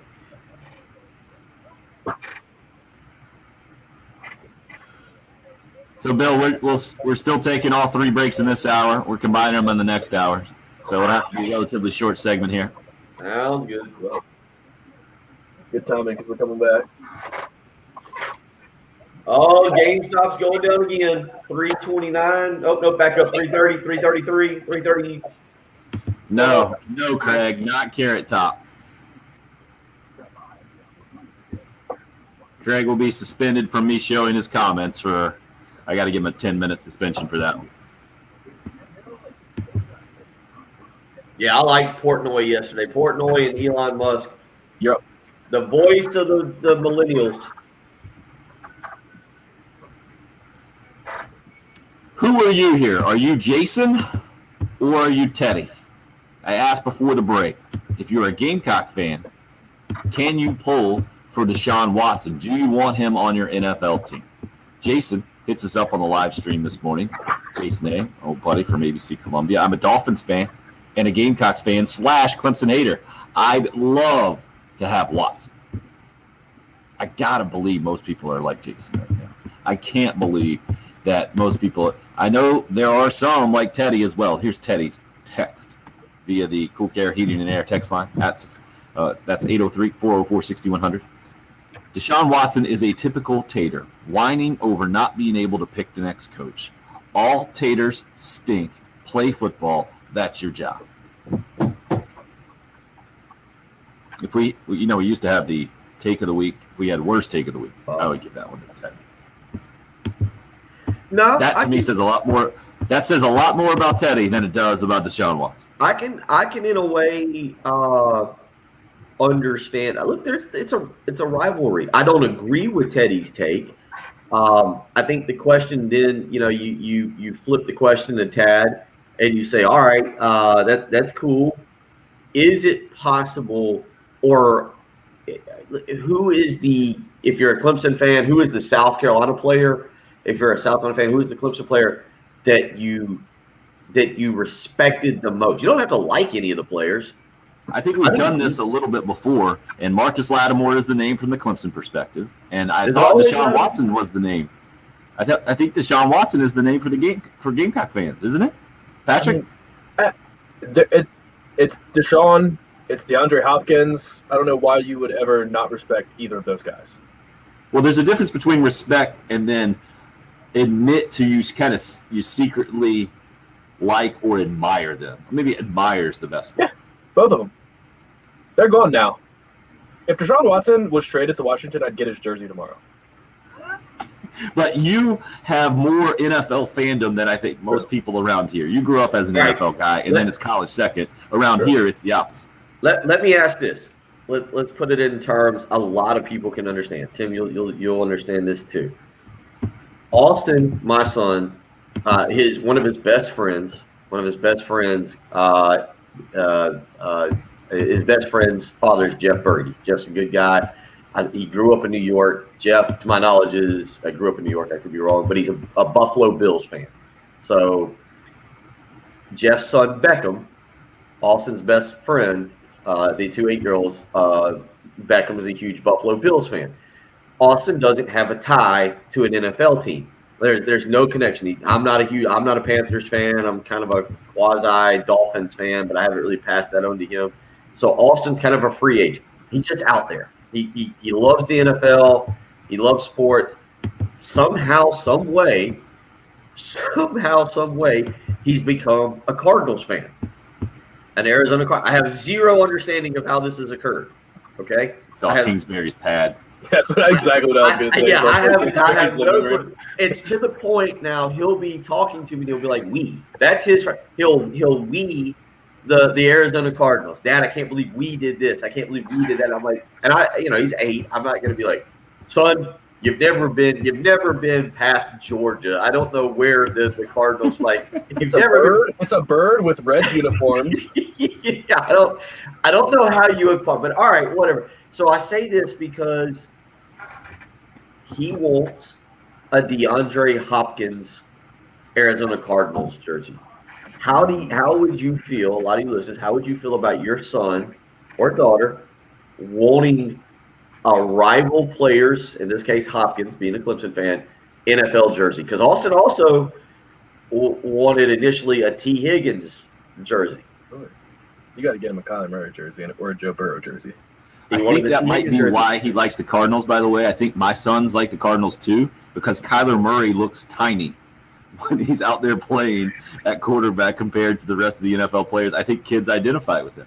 So maybe you're right. So as a parent, if your son wants a rival players, and in this case Watson or Hopkins is different for me because I coached against him in AAU. He got me pretty good down in North Augusta at Riverview Park in a Final Four game of the AAU state championship. Him and I forget the shooting guard who went to College of Charleston. But how do you feel about that? Can you respect? I can kind of respect that. If Austin wants a DeAndre Hopkins jersey, I've got to make that happen. I feel like. How would you feel about your son wanting a rival? Is that okay? Can you live with that, or do you teach him like, no, son? Well, no, there have to be strong ties to the professional team, though. He has no ties. He's 8. Yeah, I mean, he has to be. He has none. Yeah, you have to make him be a loyal Cardinals fan for a couple years before that. If the Cardinals suck, then he has to continue being a Cardinals fan through the suck for him to deserve a jersey. I think, Patrick, you're just seeing this through the NFL lens instead of the college football lens. That's where I'm completely seeing this, and a bunch of you are on the Cool Care Heating and Air text line. Kelly says, I call BS on Teddy. He says that until his team picks up Deshaun Watson and they win the Super Bowl. I'm guessing Teddy doesn't have an NFL team by his strong take there. Raphael and a lot of you weighing in on basically that question that Bill threw out there. Who is it from the rival that you respect / admire the most? Raphael goes with Woody Dantzler from Clemson back in the day. Anything that makes Clemson look good, Matt says, is an affront to my Gamecock fandom. So he's not willing to admit anybody.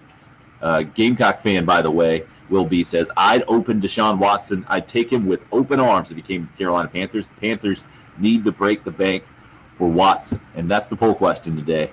Should the Carolina Panthers do whatever they can to get Deshaun Watson? At Tim Hill 1075, where you can officially go and vote on that Sudeth Automotive poll question. We need to take a quick break here. Second half of the show kicks off next. 803-404-6100. We see you on the Love Chevy phone lines.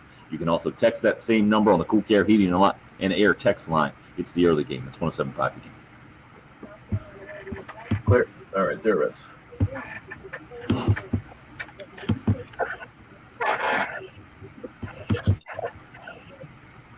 We talked about it earlier. Bill brought it up. January is almost done. It's hard to believe.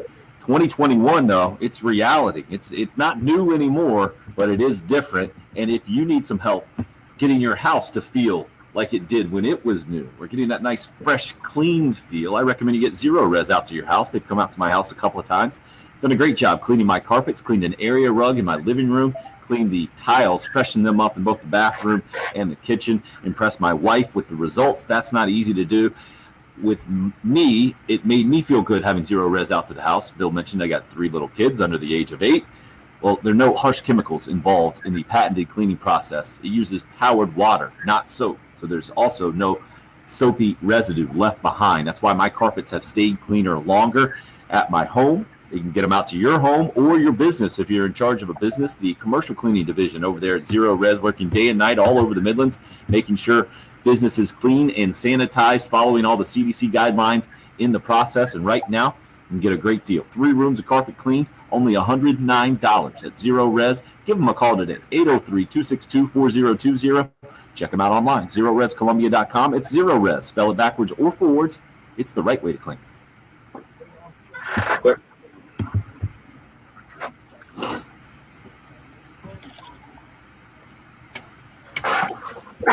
All right, we're rolling now. Yeah, buddy. Hunter is on hold, Patrick, right? Yeah. What you grinning at there? Just the people are fired up. It literally is distinguished between NFL fans and people that don't like the NFL. Their answer to this question. Oh, your pops is all in this morning. I love it. Giving us an equation. It's a nice picture he's got in his profile of you and him, Patrick. That's pretty. That's good stuff. I mean, this conversation's been 100% of the conversation in DC, pretty much.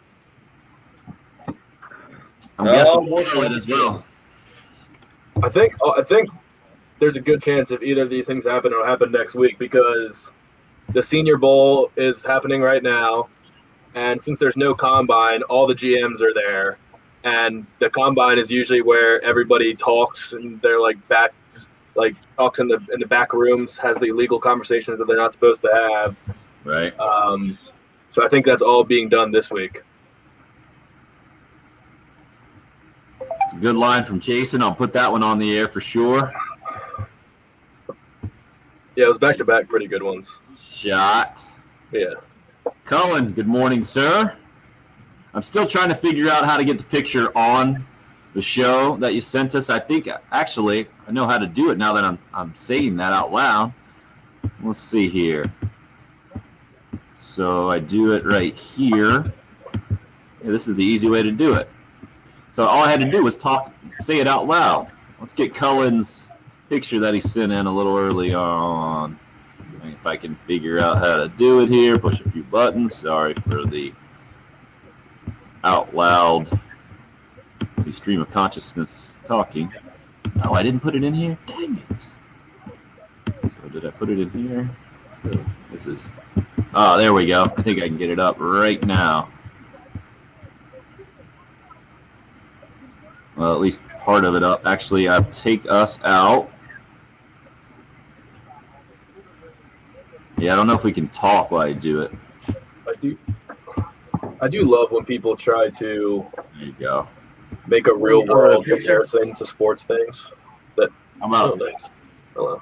That's who will be taking our job soon, I'm sure. Like she's ready to go with the headphones and the Gamecock outfit. Cullen sent that in. So I can figure out a way to do it. I don't know if I can figure out how to do it the best way yet. We're getting there. It only blocks me. So we're in 1 week. We're figuring everything out. Craig was impressed by the Riverview Park shout out there. Ooh, Jesse. Okay. He's getting in there. The details about the Panthers.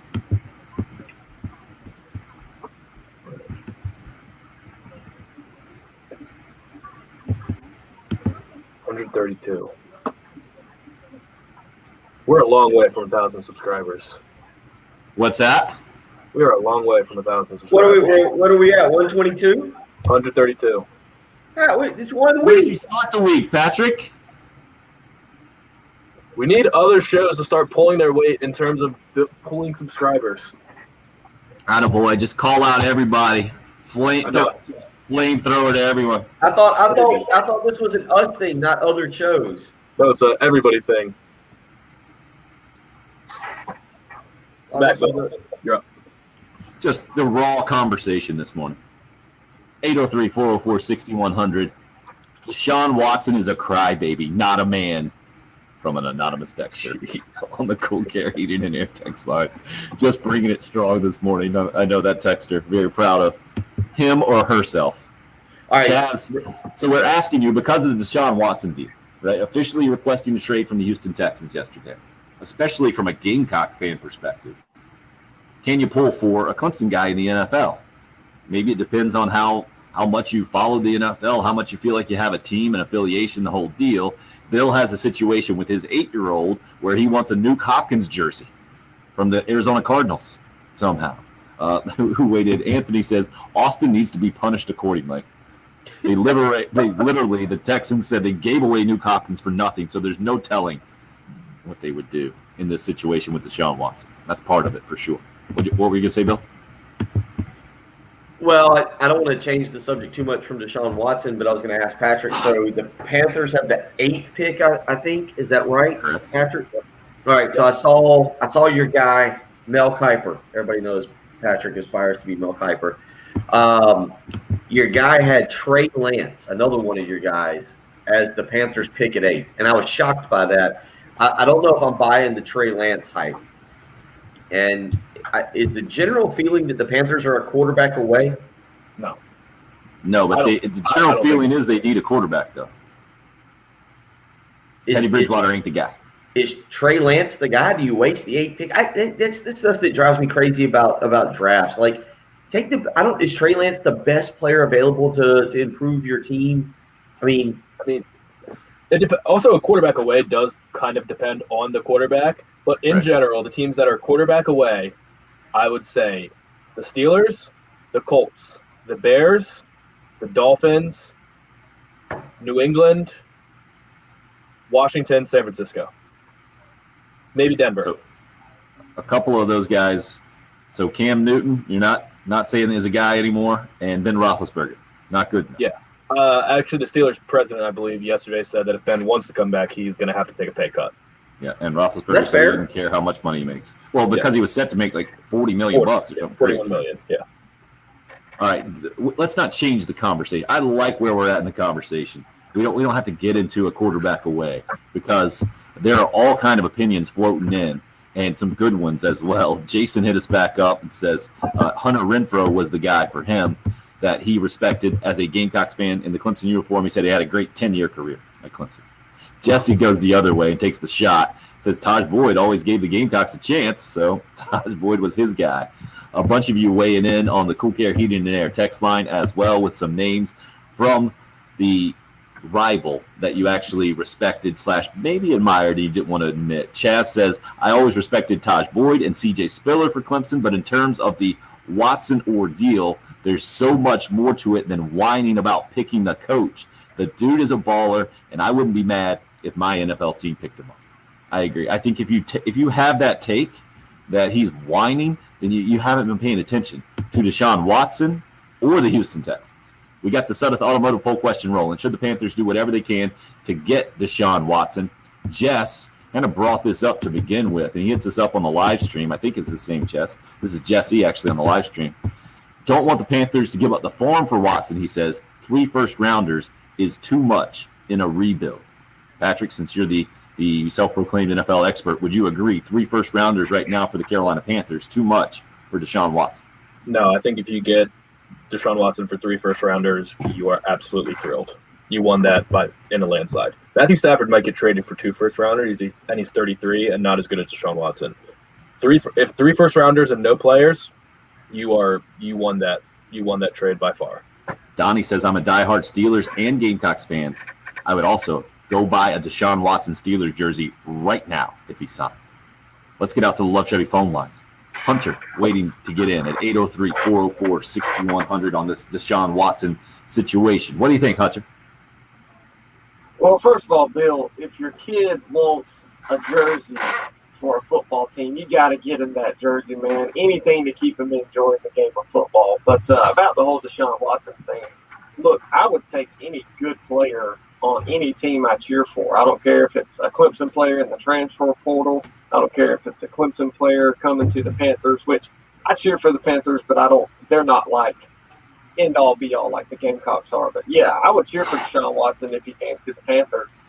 But I maybe would, like to see what the Panthers can do in the draft with the quarterback. But I know that getting Deshaun Watson, a veteran quarterback in the NFL, is, probably a better deal than drafting somebody. But yeah, I was joking with my dad that if somehow or another, and I know this isn't going to happen, if Trevor Lawrence ended up playing for the Carolina Panthers, I would buy a wig and wear a jersey that said Trevor Lawrence on it, because the kid's a good player, just like Deshaun Watson. And I think at some point as Gamecock fans, we have to be able to say, you know what, those guys were good players, even though they didn't play on our team, and we have to give them that respect.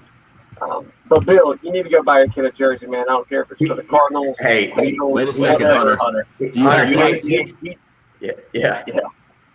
Hunter, do you have kids? Yeah, go ahead. Yeah. I have 2 kids. I have a Okay. 4-year-old son who has just figured out how to throw a football well. Nice. And that's what I'm thinking. If he wanted I don't know, who are the Panthers rivals? This is how much I pay. If he wanted an Aaron Rodgers jersey, yeah, sure, you can have an Aaron Rodgers jersey. But now, look, I do my part as a dad. I dress them up for school in Gamecock gear, Yeah, and some of my daughter's first words were Gamecocks, saying Gamecocks. So. But anything to keep them interested in the sport of football, you got to get them stuff. He's not lacking. He's Austin's doing. He's okay in the department. He had a Cam Newton jersey. He's got multiple South Carolina football jerseys. He's got a Steph Curry jersey. He's got a Zion jersey. He's all right. I understand what you're saying. He's not lacking. He's got plenty of video games up there. My son's the kind of kid who's like, Dad, I want, like, in 2021, he's like, I really would like Madden 18. Like, who wants Madden 18? I got to play with that roster from the Raiders back in 2018. I'm like, all right, well, I'll go spend the $3. I'm the one helping GameStop. I go and running down to GameStop and spending the $3 on the used version of Madden 2018. But Let me make you feel better, Bill. We called GameStop the other day at my house just to see if they had Madden 13 for Wii. That's what my guys just ordered off the internet. They've been playing it like it's the greatest game of all time. And I asked Hunter if he had kids because my 7-year-old, just made his Christmas list, and it was 12 jerseys.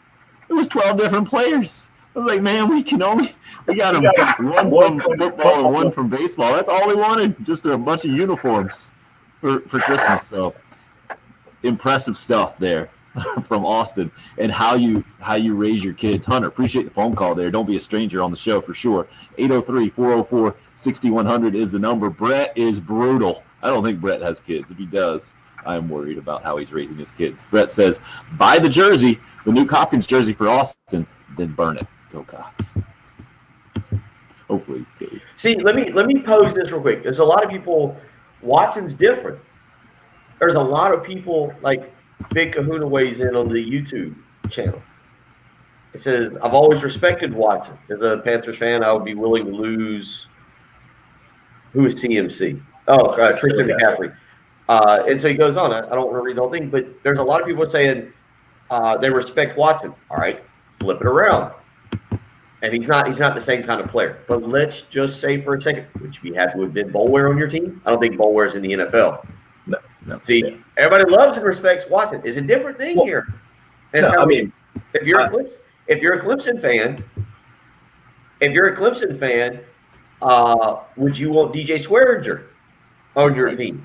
If Ben Boulware played quarterback as well as Deshaun Watson, I'd still want him. Ben Boulware didn't even play. I don't think he ever even made an active roster, so it's hard to equate the two. Exactly. Just like this analogy makes zero sense, Spencer. I had to read it a couple of times just to figure out what the heck you're saying. Hypothetical questions for Bill and Patrick. Do you have any influence in hiring practices for 107.5 The Game? He's trying to make the analogy about being an employee like Deshaun Watson is for the Texans. He continues, if either of you made disparaging statements against the hiring decisions of the organization, what would be the outcome of your remarks? I appreciate the dialogue and passion for sports that you all provide to the listeners each day.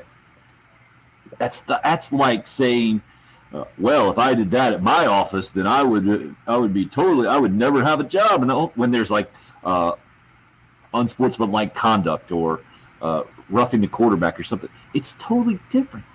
Deshaun Watson is the face of an NFL organization and has been one of the league's best players for the last several years. No offense, Bill and Patrick. You guys in your positions, not quite the same thing. It's okay. I don't know We'll if you still knew talk that or about not. other people. I was just saying how everybody else needs to pull their weight and get us more YouTube subscribers. That's a good point. Jay, Pearson, Heath, Dave, Tommy. Call him out by name. Well done. Call him out by name. That's everybody. Yeah. Tommy, get on Twitter. Dan Patrick. Somebody get Tommy on Twitter to start promoting. That's our problem is Tommy Moody out there not doing social media interaction. Oh, you guys are just burning it all down. We got to take a quick break. Dramatic conclusion hour 2 coming up next. What's Tommy Moody doing out there? What's he doing? He's not on the show. Sorry, Tom.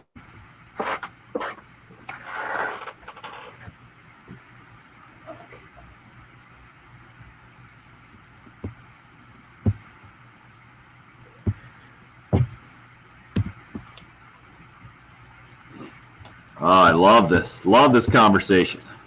Good morning, Heath. I saw Heath, and I was like, what? Heath Klein's weighing in on the...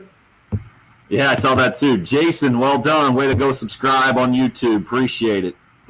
Everybody else, if you could do that, it'll make Patrick's day. Now, Jason's right. It depends on the guy and what position for your team. Giants fan would not want Deshaun Watson due to what has to be given up. And, yeah, you're good with your quarterback, I think, right? Don't you agree?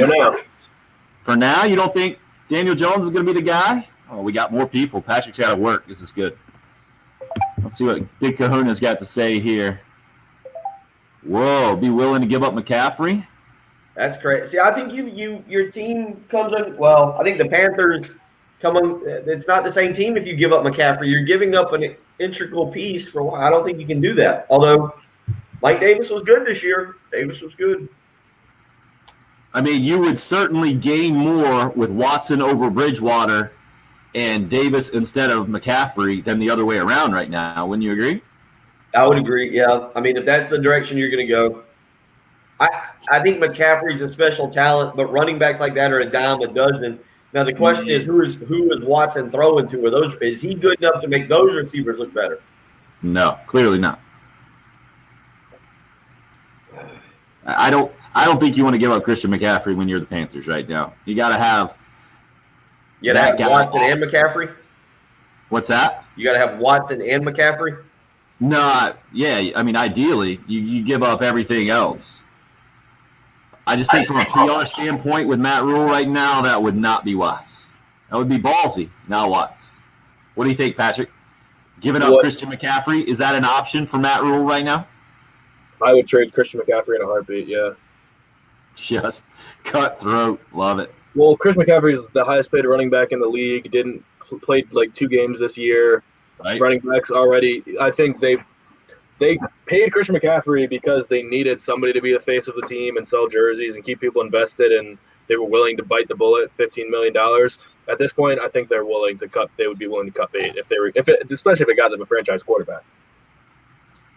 He's great, but running backs he's relatively small. Running backs have a short shelf life, and he just basically missed the whole season. Well, that's what I'm saying. Running backs are kind of a dime a dozen, right, Patrick? Yeah, I mean, the Cowboys would get rid of that Zeke contract immediately if they could. They 100% regret the Zeke contract. The Zeke contract is potentially prohibiting them from giving Dak what he wants, and that's killing their franchise right now.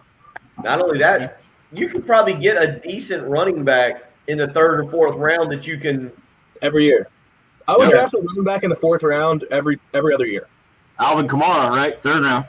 Yeah, Antonio Gibson. Well, but no, Alvin Kamara is a bad example because he's a product of Butch Jones being a champion of life. Like, that's the ongoing meme is how Butch Jones didn't know how to utilize Alvin Kamara at Tennessee.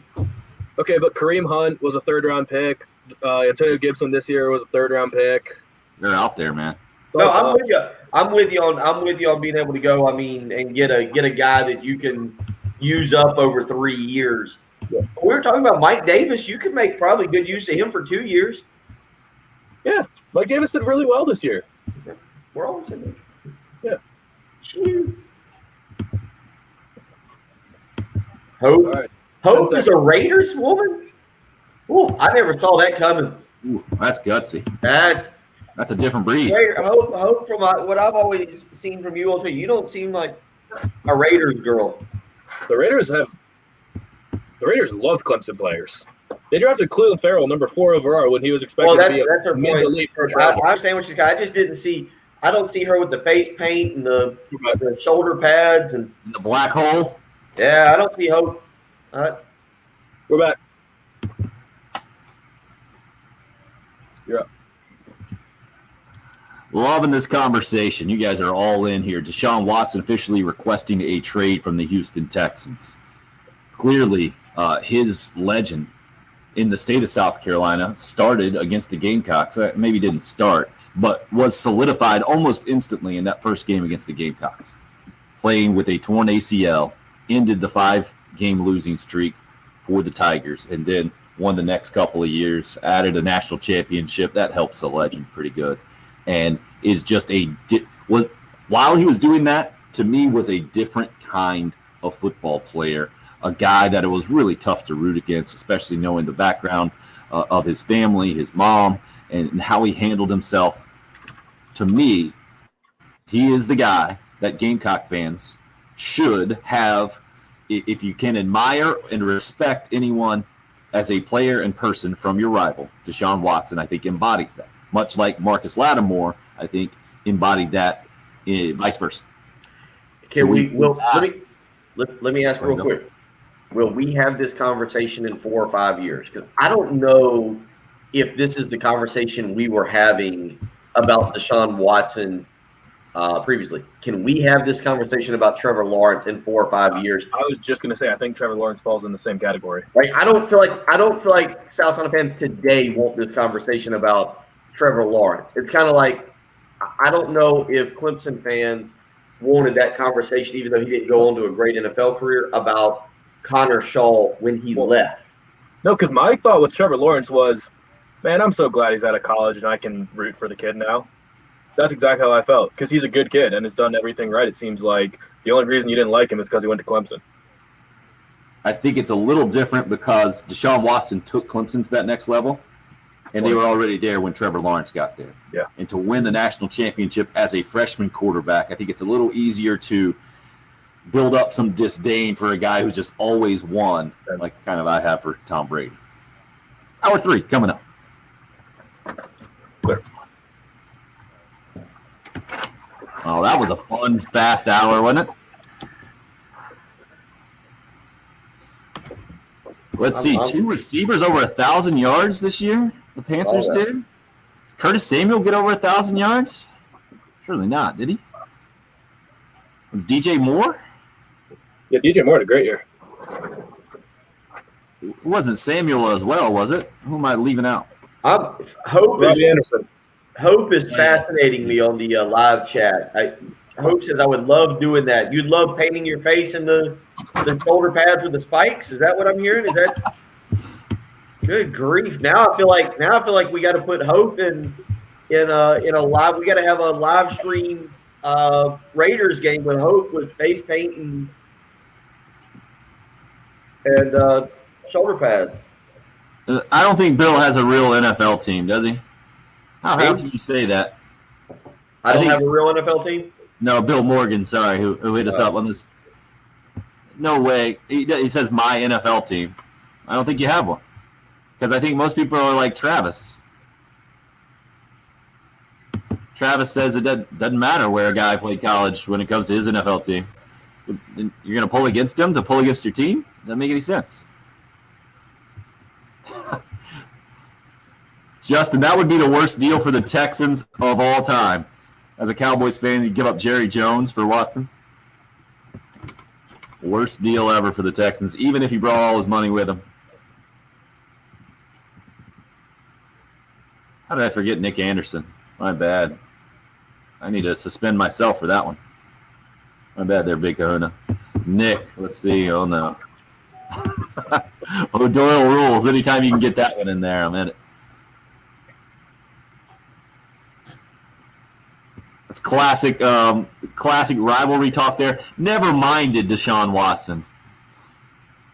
Instead of actually liked him.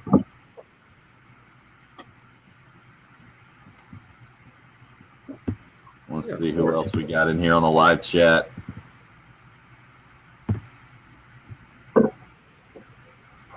Oh, nice. Thank you, Jesse. I will take that as a compliment. I didn't know my southern accent was that strong. You guys follow Wes Blankenship on Twitter? If you don't, you need to. That dude is hilarious. You guys know who I'm talking about?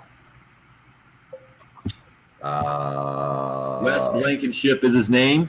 He does the Matthew McConaughey impersonation. Is dead on. He's a guy who used to do like local sports in Atlanta, and now I think he's just doing like podcast stuff. Yeah, the name sounds familiar, but I don't know who that is. He does the mock high school play-by-play stuff, but I think he might actually do high school play-by-play as well, which makes it great. Patrick, you don't know Wes Blankenship? No, check him out, man. Jesse, great call. He's a fantastic follow. Love it. His McConaughey thing is tremendous. Donnie, check him out. Wes Blankenship. Totally endorse him on Twitter. He reminds me of our boy Kochcroft, Bill. It's exactly who Wes Blankenship reminds me of. Oh, really? Yep. Shout out to Jason Kochcroft over at Jeff Coat and Jeff Coat, one of the funniest dudes I know. Don't give him credit. Bill's jealous. No, I've had to One of grow the up. funniest guys I know too. You'll give Kochcroft his head's already big enough. We don't need to help him. I don't know about y'all, but I'm feeling pretty well this morning. Attaboy. So where's the wellness as far as strength and caffeine? Well, so I'll be honest now. Now that I've had I was about to go get a little bit more here, and I'll do this before we start the next segment. I like this. In terms of strength and caffeine, but the more I drink the black coffee here, the more I do it without the creamer. I'm on board with this. It's pretty good tasting. A little bitter compared to what I've been drinking all week. But again, that's an unfair comparison because I've kind of been mixing and matching. But pretty good for what I've been drinking, and I will definitely consider it. I had to grind it. It comes in beans. It's not already ground up, so I had to ground some up last night. Gotcha. And you're right. It's supposed to have a bit of an energy kick to it. So yesterday I did fix a pizza last night, and that was not a healthy thing. But I kind of what is the proper term? Intermittent fasting. I kind of did that yesterday. I ate some roasted chickpeas. I'm not real sure what my goal is here on the whole health kick I'm on. I guess I don't know. I don't know what I'm going for here. I'm 38 years old. The underwear model thing is over. Mike, well done, sir. And Hope. Mark Kingston was talking about it yesterday, said he was all set to release it, and then somebody called him and said because of a COVID issue they couldn't play. So it is a daily adjustment I think they're making in that non-con schedule for Carolina baseball. They would love to put it out, but just haven't been able to because of last-minute changes. They don't want to put something out and then have to change it immediately. I can't imagine dealing with that. It sounded like quite the cluster for Carolina baseball. Let's see if we can get a good Twitter picture here. Mike, if you haven't heard Blankenship do the Matthew McConaughey impersonations, there's one from Thanksgiving. I think he did like 3. The last one, I think, was the one that blew my mind, man. He was amazing. Because he did like a mock one of like the new year for 2021, and then McConaughey did like a real one. And McConaughey didn't live up to the impersonation. It's crazy. Patrick, who was talking your ear off there? Just a guy that was telling me how awesome I am. Just a guy? At least give his name. His last name is Bickley. He said he was 72. 72. Nice. And David has called in every day this week to tell me that I should have the 9 to 12 slot. And then he asked if Patrick DeMarco would consider being the running backs coach also. Of course. All right, Perfect Strangers bringing us home here this week. Love it. Attaboy, Donnie. I don't know how you can listen to Wes Blankenship and enjoy SEC football and not find him hilarious.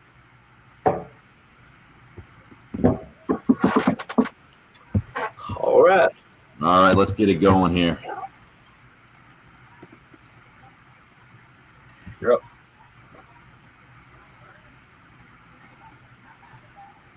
Feel like maybe Deshaun Watson needs this these days. Formally requesting that trade from the Houston Texans yesterday. I think it was the son of Bob McNair, Cal McNair, that had assured him that he would have some say in the new GM hire, and that didn't happen. And then the word is that I'm reading off of the ESPN article that he hasn't talked to the new GM there at Houston, hasn't talked to the new coach in David Culley, who has been ripped kind of by everyone in the NFL. And Patrick especially enjoys weighing in on that. A 27-year-old assistant most recently in Baltimore, had been a receivers coach in Kansas City prior. And some of you heard Heath yesterday going off about his background. Not only does he have a long track record of being an assistant coach, but the assistant coach resume isn't necessarily impressive. Ravens fans didn't even know who he was. There was a hilarious thing on Twitter. He was the passing game coordinator in addition to all of his other things. And there were Ravens fans saying, we need to hire a real passing game coordinator next year to help Lamar out. And then he got hired, and all the Ravens fans were like, what? We had a passing game coordinator this entire time?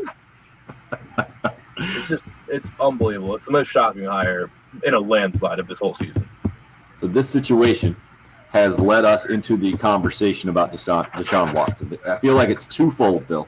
So number one, I put out the Set of Thought Automotive poll question. Should the Carolina Panthers do whatever they can to get Deshaun Watson? Because the word around the Panthers is they're certainly interested, because Teddy Bridgewater, while being certainly a stand-up guy, good leader, he just doesn't make enough plays.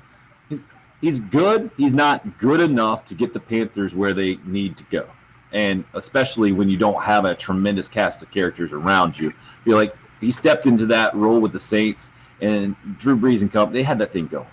And so he looked a little bit better, I think, than he really is. And the Panthers figured out, especially towards the end of this year, that Teddy Bridgewater can't be their guy moving forward. They got to have an upgrade at that position.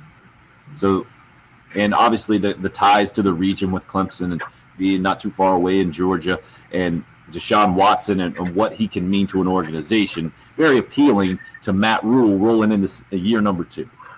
So there is very much a lot of interest in Deshaun Watson from the Carolina Panthers standpoint. The question is, are you willing to basically throw, I don't know what the percentage is, but it's got to be like 25% of your organization in a trade to get Deshaun Watson right now? It's a high percentage. Draft picks, current players, whatever it is, it's going to be a lot.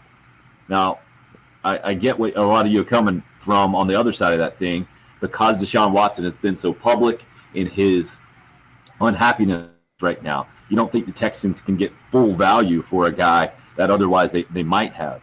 So the Texans are kind of in a compromised position as well. How this thing goes down details-wise, we don't know. 68% of you right now saying yes, the Panthers should do whatever they can to get Deshaun Watson. Then if that actually happened, and if you are a Gamecock / Carolina Panthers fan, the question would be, all right, can you pull for a Clemson guy on your NFL team? Can you pull for a rival in college on your NFL team? And Bill, you brought up the situation with your 8-year-old that he wants a Nuke Hopkins Arizona Cardinals jersey because somehow he's become a Cardinals fan, right?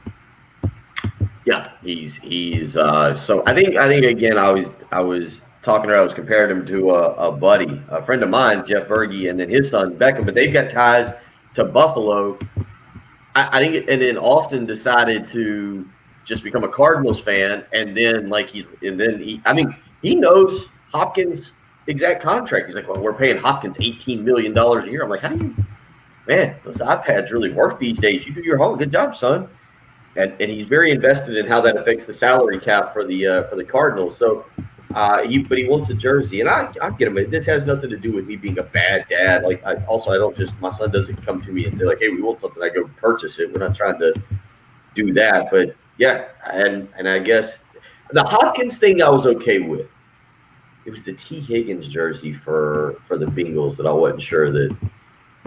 The Hopkins one I was okay with. I don't mind DeAndre Hopkins.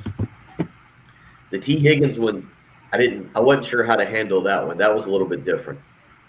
I had to kind of play that one off a little bit. Now they're Why? Why the difference? Is it the Bengals? I think I got because when I say competed against, because I was coaching my AAU team, and DeAndre Hopkins was playing for Deion Bethea and the Ravens. This was his senior year, and Hopkins was a really good basketball player. Had an offer to go to Florida.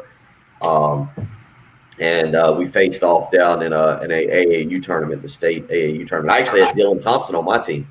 Dylan Thompson was on my team, and I had a few other kids. I had some really good players, but we played in Riverview Park. We were in the Final Four to go to the state championship AAU game, and Hopkins, and I want to say Jared Scott, who was from Mullins or somewhere, went to College of Charleston, ended up getting the best of me that day on a Sunday morning down at Riverview Park. But my team got the best of my team. So there was a respect there, though, for Hopkins, because you compete against. I always thought he was a good kid. He did have a good backstory. We talked about Deshaun Watson, but certainly the backstory with Hopkins and his mother and some things that happened, and so I kind of respected that. T. Higgins, just don't know much about him. Not an in-state kid. Obviously, also South Carolina beat up on Hopkins and Clemson at that time, made it easier to like. T. Higgins on the other side of that beat up on South Carolina, a little bit difficult to like him. So just a lot of things that go into it. I would just thought it was the Bengals jersey overall, what that organization represents. I'm okay with it. I don't think I have I don't think I have a NFL organization I completely dislike, Tim. I don't know if there's one out there that I'm just like, that organization. Maybe the Cowboys. I'm on the Cowboys and the anti side of that, growing up a Redskins fan. We've asked you too, who's the guy from a Carolina Clemson perspective that you respect or admire the most on the other side of things? Hunter Renfro's name's come up a couple times. Rick hits us up, says he was a walk-on and free agent. I think that's actually incorrect. I think he was drafted in the late rounds by the Raiders, but successful at both levels. So Hunter Renfro's the guy for him. Panther Chris weighing in, and this also goes into this conversation. I feel like it depends how much allegiance you have to both your college and NFL teams. If you're a 100% college guy, I get it. You're saying, I could never pull for that guy in the NFL. It's because you don't have much of allegiance in the NFL. Patrick, where would you put your percentage if you only have 100% football fandom? College, Redskins versus, NFL, Redskins, Washington football team, or college, Gamecocks. I'm guessing 70-30 to the Washington football team right now from that perspective. Where would you put it? Okay.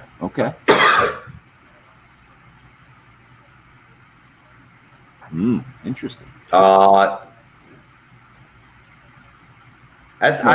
think Tim, I call shenanigans on that. I think we saw how excited he was with the Capitals, with the Nationals, with Big Carrot and Junior Carrot. I think the family bond is strong. I call shenanigans on that. I think that he's just a good fan.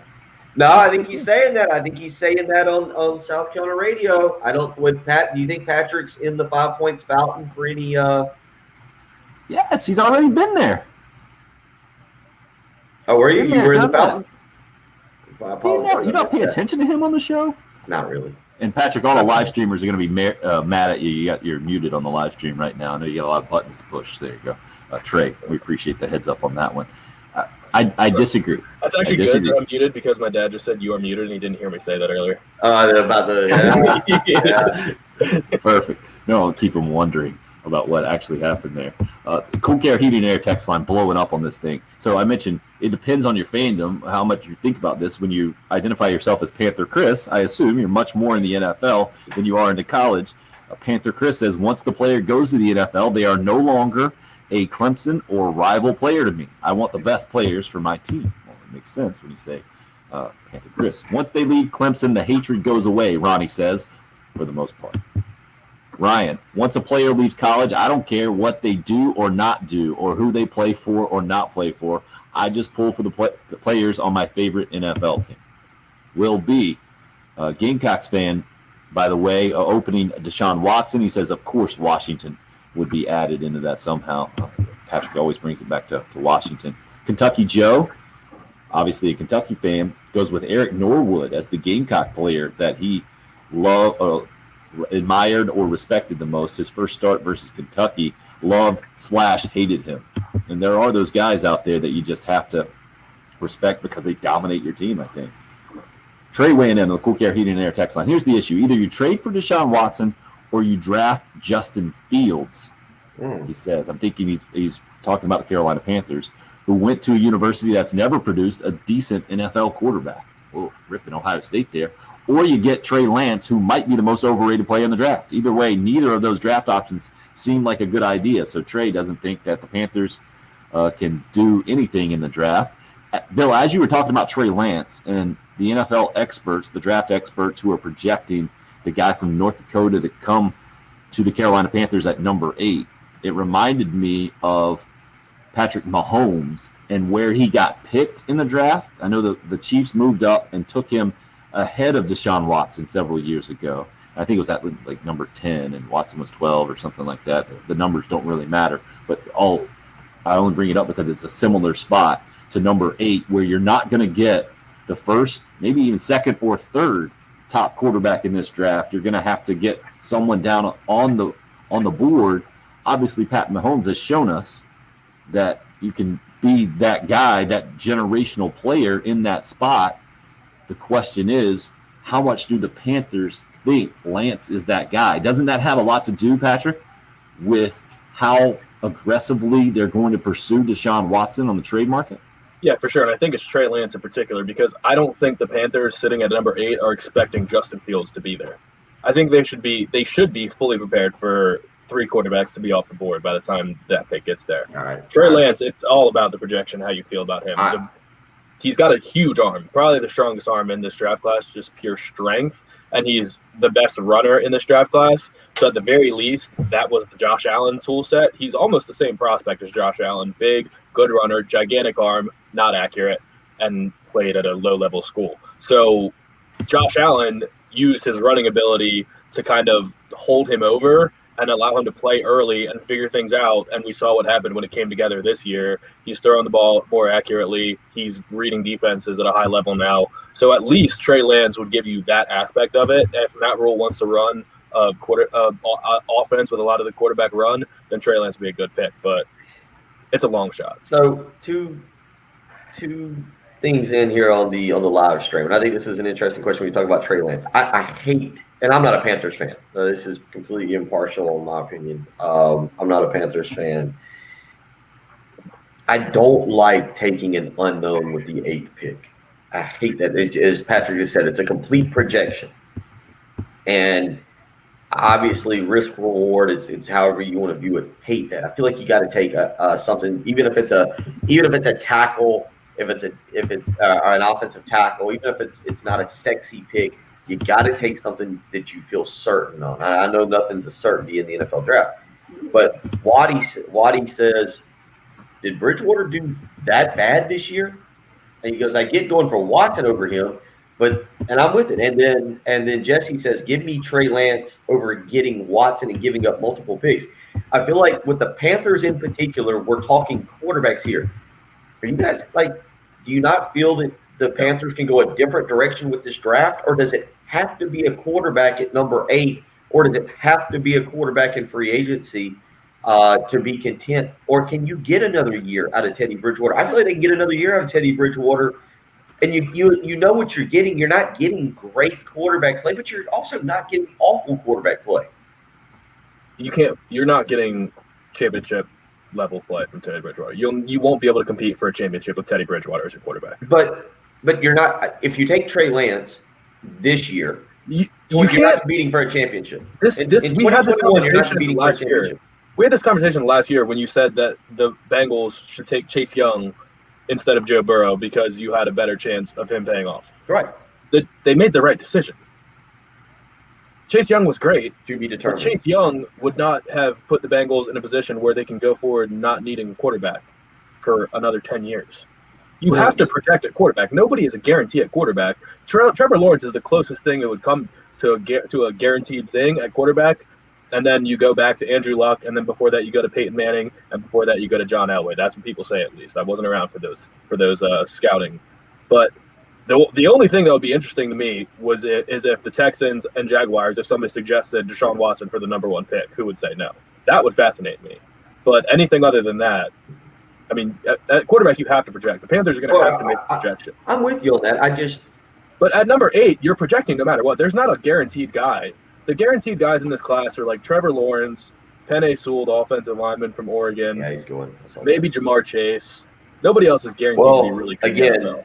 Again, Mel Kiper. It's the only mock draft I've really looked at right now. And the only reason I saw that was because it's scrolled across. Why you're misinformed, because he's huge. I know. All right. Mel Kiper is just awful. But He had, for what it's worth, Patrick, and then you can rail against Kuiper Jr. He had Devontae Smith at 2 to the Jets. He had Jamar Chase at 3. Who's got 3? The Dolphins. The Dolphins, he had 3. Jamar Chase. You like that? Jamar Chase behind Devontae Smith? No. Only Mel Kiper says that Devontae Smith is better. That's just completely buying into the hype. That's why I don't respect Mel Kiper. Can we he get buys into the hype.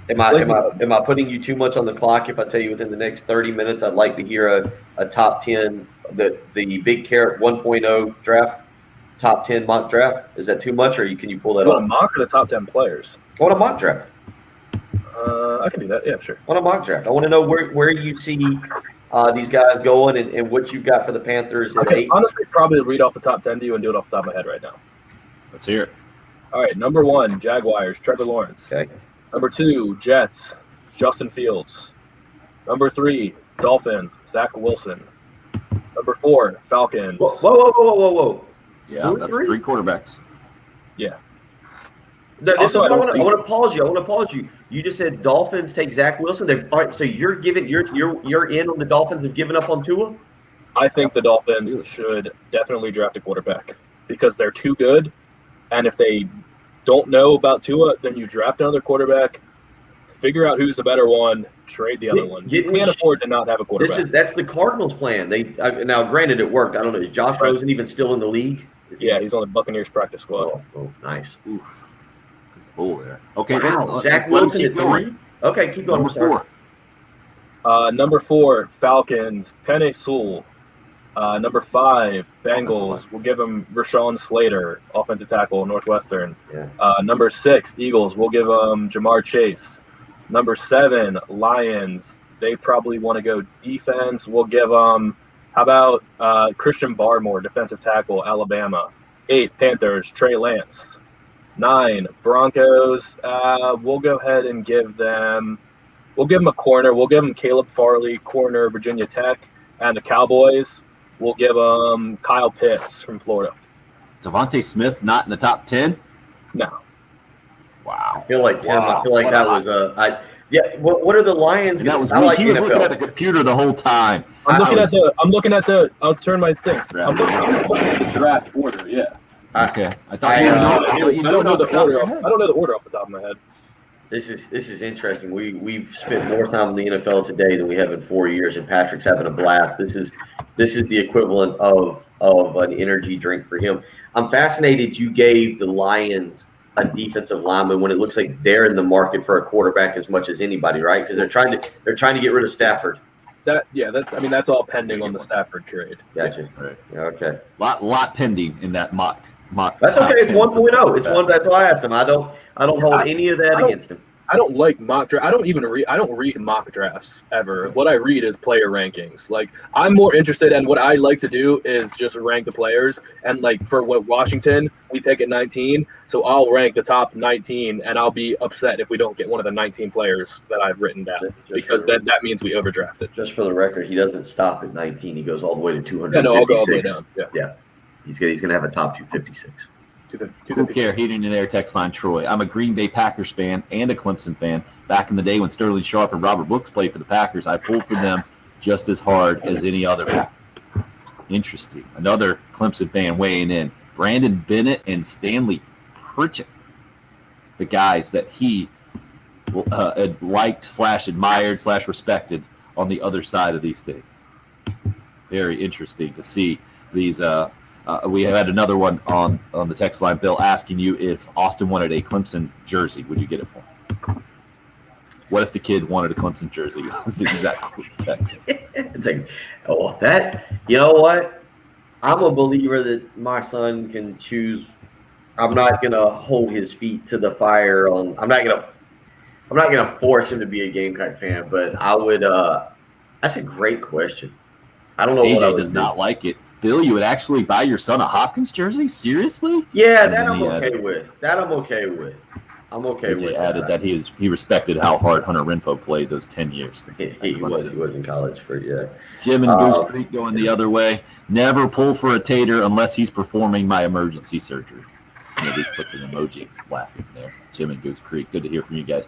803-404-6100 if you would like to continue to weigh in I'll try to get into these comments in between the gas baggy hot takes between these two, with Patrick fired up about the NFL and Deshaun Watson, at least reportedly having a lot of interest from the Carolina Panthers right now and officially requesting that trade from the Houston Texans yesterday. USC women's basketball big over Mississippi State last night. We'll talk a little bit about Gamecock men's basketball tomorrow at Vanderbilt, coming off the big win against Georgia. That as we continue to roll on here in hour number 3 on a Friday. It's the early game. It's 107.5 The Game.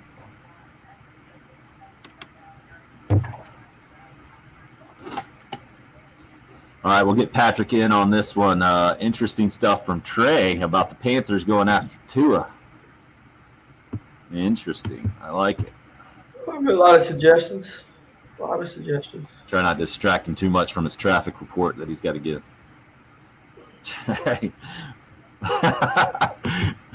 Trey says it's phenomenal. Watching the smoke burn from Bill's ears while trying not to say that he would keep his son from Clemson is great content.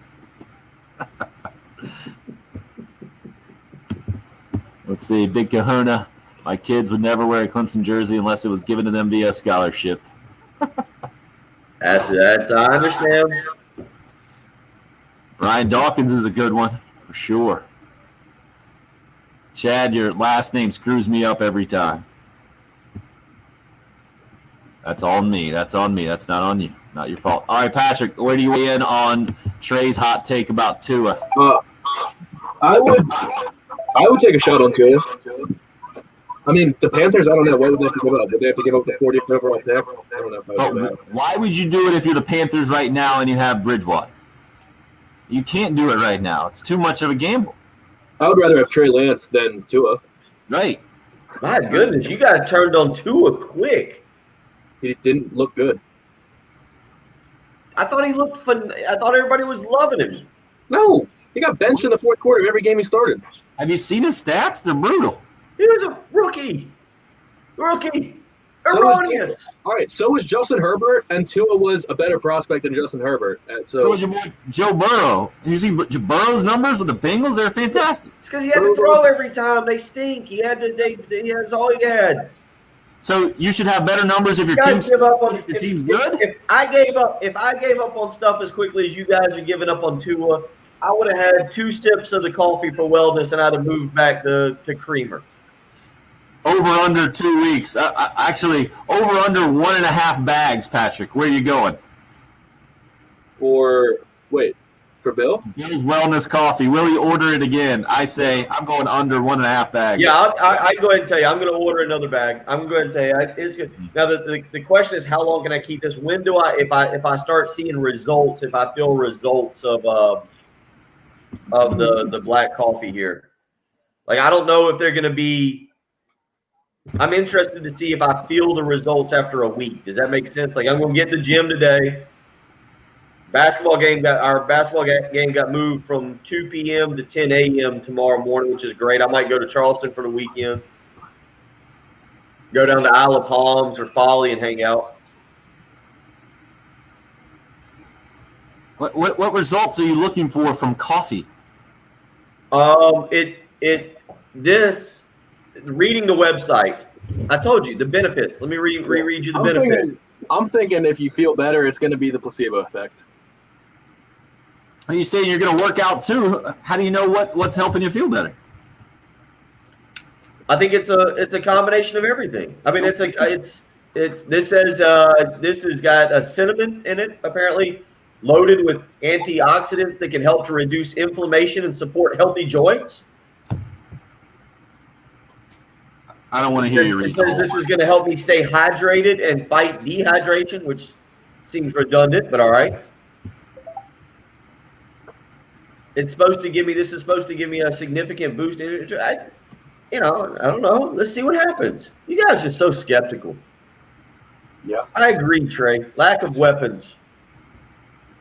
I think that's the other part. What Waddy's saying, I know you're talking about buying another bag. I feel like I might have to try this black rifle next. So I might not go straight back to the coffee for wellness. Mm-hmm. Well, under 1.5 bags. I might not. There'll be a second bag. Anybody else with me on there? Yeah. Jesse, I'm about to order another bag just to prove you wrong right here on air. All right, the lack of Jason weapons on the did other fail side. Tua in a way, but Jason is also right because there's videos and there's a lot of talk about Ryan Fitzpatrick talking to Tua on the sideline, and Tua's like not refusing to throw the ball, and Ryan Fitzpatrick's like, dude, that guy's open, and Tua's like, no, he's not. He's like, yeah, that's open in the NFL. This isn't Alabama where every receiver is going to be open by 10 yards. You have to throw the ball. I So do Tua got to didn't admit, understand what NFL open was. I got to admit, I'm not willing to die on the Tua hill. This is not a hill that I'm really ready to go down because I thought there were things he did at Alabama, what you just said, Yeah. because of the wide receivers he got away with. So while I don't mind yelling and screaming about Tua, and I'm not saying he's going to be a good NFL quarterback, I was just saying not give up on him. And I'm not ready to give up on him either, but I'm ready to, if I'm the Dolphins and I can get Deshaun Watson, yeah, because we're a Super Bowl team. And if I can get another quarterback, I want to just make sure that I'm set there. I think you should just keep taking shots until you know for certain. Well done, Trey, on Snowflake the Dolphin. Well played there. What kind of surgery, Waddy asked about Herbert? What do you have? Herbert didn't have surgery. He's good. Jesse. Text of the day there, Jesse. Well done. Love it. Just one segment with me reading ingredients. We're back. I couldn't read some of that stuff. I not that it was inappropriate. I just couldn't read it. English is not my strong suit. We're at warp speed today. We've had so many different conversations flying on the air, on the live stream, all over the place. Tua Tagovailoa just came up with the Panthers on the live stream during the break and giving up on him or not, and how many weapons he had, and what about the Panthers? And that's good stuff. See, The NFL fans are out to play today. I like it. yeah, you are pretty excited, and I'll say this too. Tim was asking off air about the side effects of the coffee for wellness that now I give 2 thumbs up to. Part of the side effect I think is it giving me an energy that brings an energy to the show that we've lacked, and I feel like I that is attributed to the coffee for wellness and my general contribution to the show. I feel like that is a side effect that is a very positive from the new coffee this morning. Hey, if it's performance enhancing, we'll take it. I'm with Patrick on the placebo effect on that one. Mark says jerseys? Jerseys? We're talking about jerseys? Try being a lifelong Clemson fan to have your son play football for the Gamecocks during the Spurrier days and be in the stadium in black and gold. That boy. Well done, job, buddy. Well done. Excellent work. Yeah, we're not quite there yet. Plenty of you on the Cool Care Heating and Air text line weighing in now that the poll question's up and rolling, by the way, on Twitter. At Tim Hill 1075. Should the Carolina Panthers do whatever they can to get Deshaun Watson? And about 2/3 of you are saying yes. Patrick, you're in agreement on this, correct? And Bill, I feel like you were framing the question the wrong way to look at it from the NFL standpoint. When you have a chance to get a franchise quarterback, you have to take it in the NFL. No matter where you are in your franchise, no matter what your draft pick is, no matter if you think you're going to win, you have a chance to win the Super Bowl in the next year or not. That's how the NFL is. Patrick, would you agree? Yes, 100%. And that's where the Carolina Panthers are. I don't think anybody's arguing that Deshaun Watson can turn the Carolina Panthers into an immediate Super Bowl contender next season. But I don't think you could also argue that in 2 years or 3 years that the Panthers couldn't get there. And that's why you have to take your shot at him instead of settle for Teddy Bridgewater for another year, because you got no idea where you're going to be the next year and who's going to be available. And I'm always going to be that guy who says if you have a proven product in the NFL that you have a chance to get, you absolutely throw some draft picks at it. And the Texans are compromised right now. Everybody knows Deshaun Watson wants out of there. And they're not going to be able to get as much as they would have otherwise. So I think you're going to get a franchise quarterback at a bit of a discount rate. And if you're the Carolina Panthers, you got to go after that, man. With everything. You don't take Christian McCaffrey off the board. If you think Deshaun Watson is that guy, I can see them unloading Christian McCaffrey in this deal. Can't you, Patrick? I know you said earlier off air, in a heartbeat, right? Yeah, I don't think the Texans would want Christian McCaffrey as part of the deal. I think if they said we'll give you Deshaun Watson and you give us a couple ones in Christian McCaffrey, you run to the table to say yes. You run to the telephone and say yes, please. Well, how So- much does that? Wait a minute. How much does if it involves one of the things you've mentioned with the Texans is the bad. This is the Texans have got to blow it up, right? Yeah. The Texans have got to blow the whole thing up. Part of that means getting rid of bad contracts to get yourself back in line with the salary cap. Do you want to take? I don't. Off the top of my head, I'm not sure what McCaffrey contract is, and $15 how million a year. how much. $15 million a year. Yeah, the answer is no. The Texans are in their cap is a disaster right now. They traded 2 first-round picks and I think 2 second-round picks to get Larry Tunsil and make him by far the highest-paid left tackle in the NFL.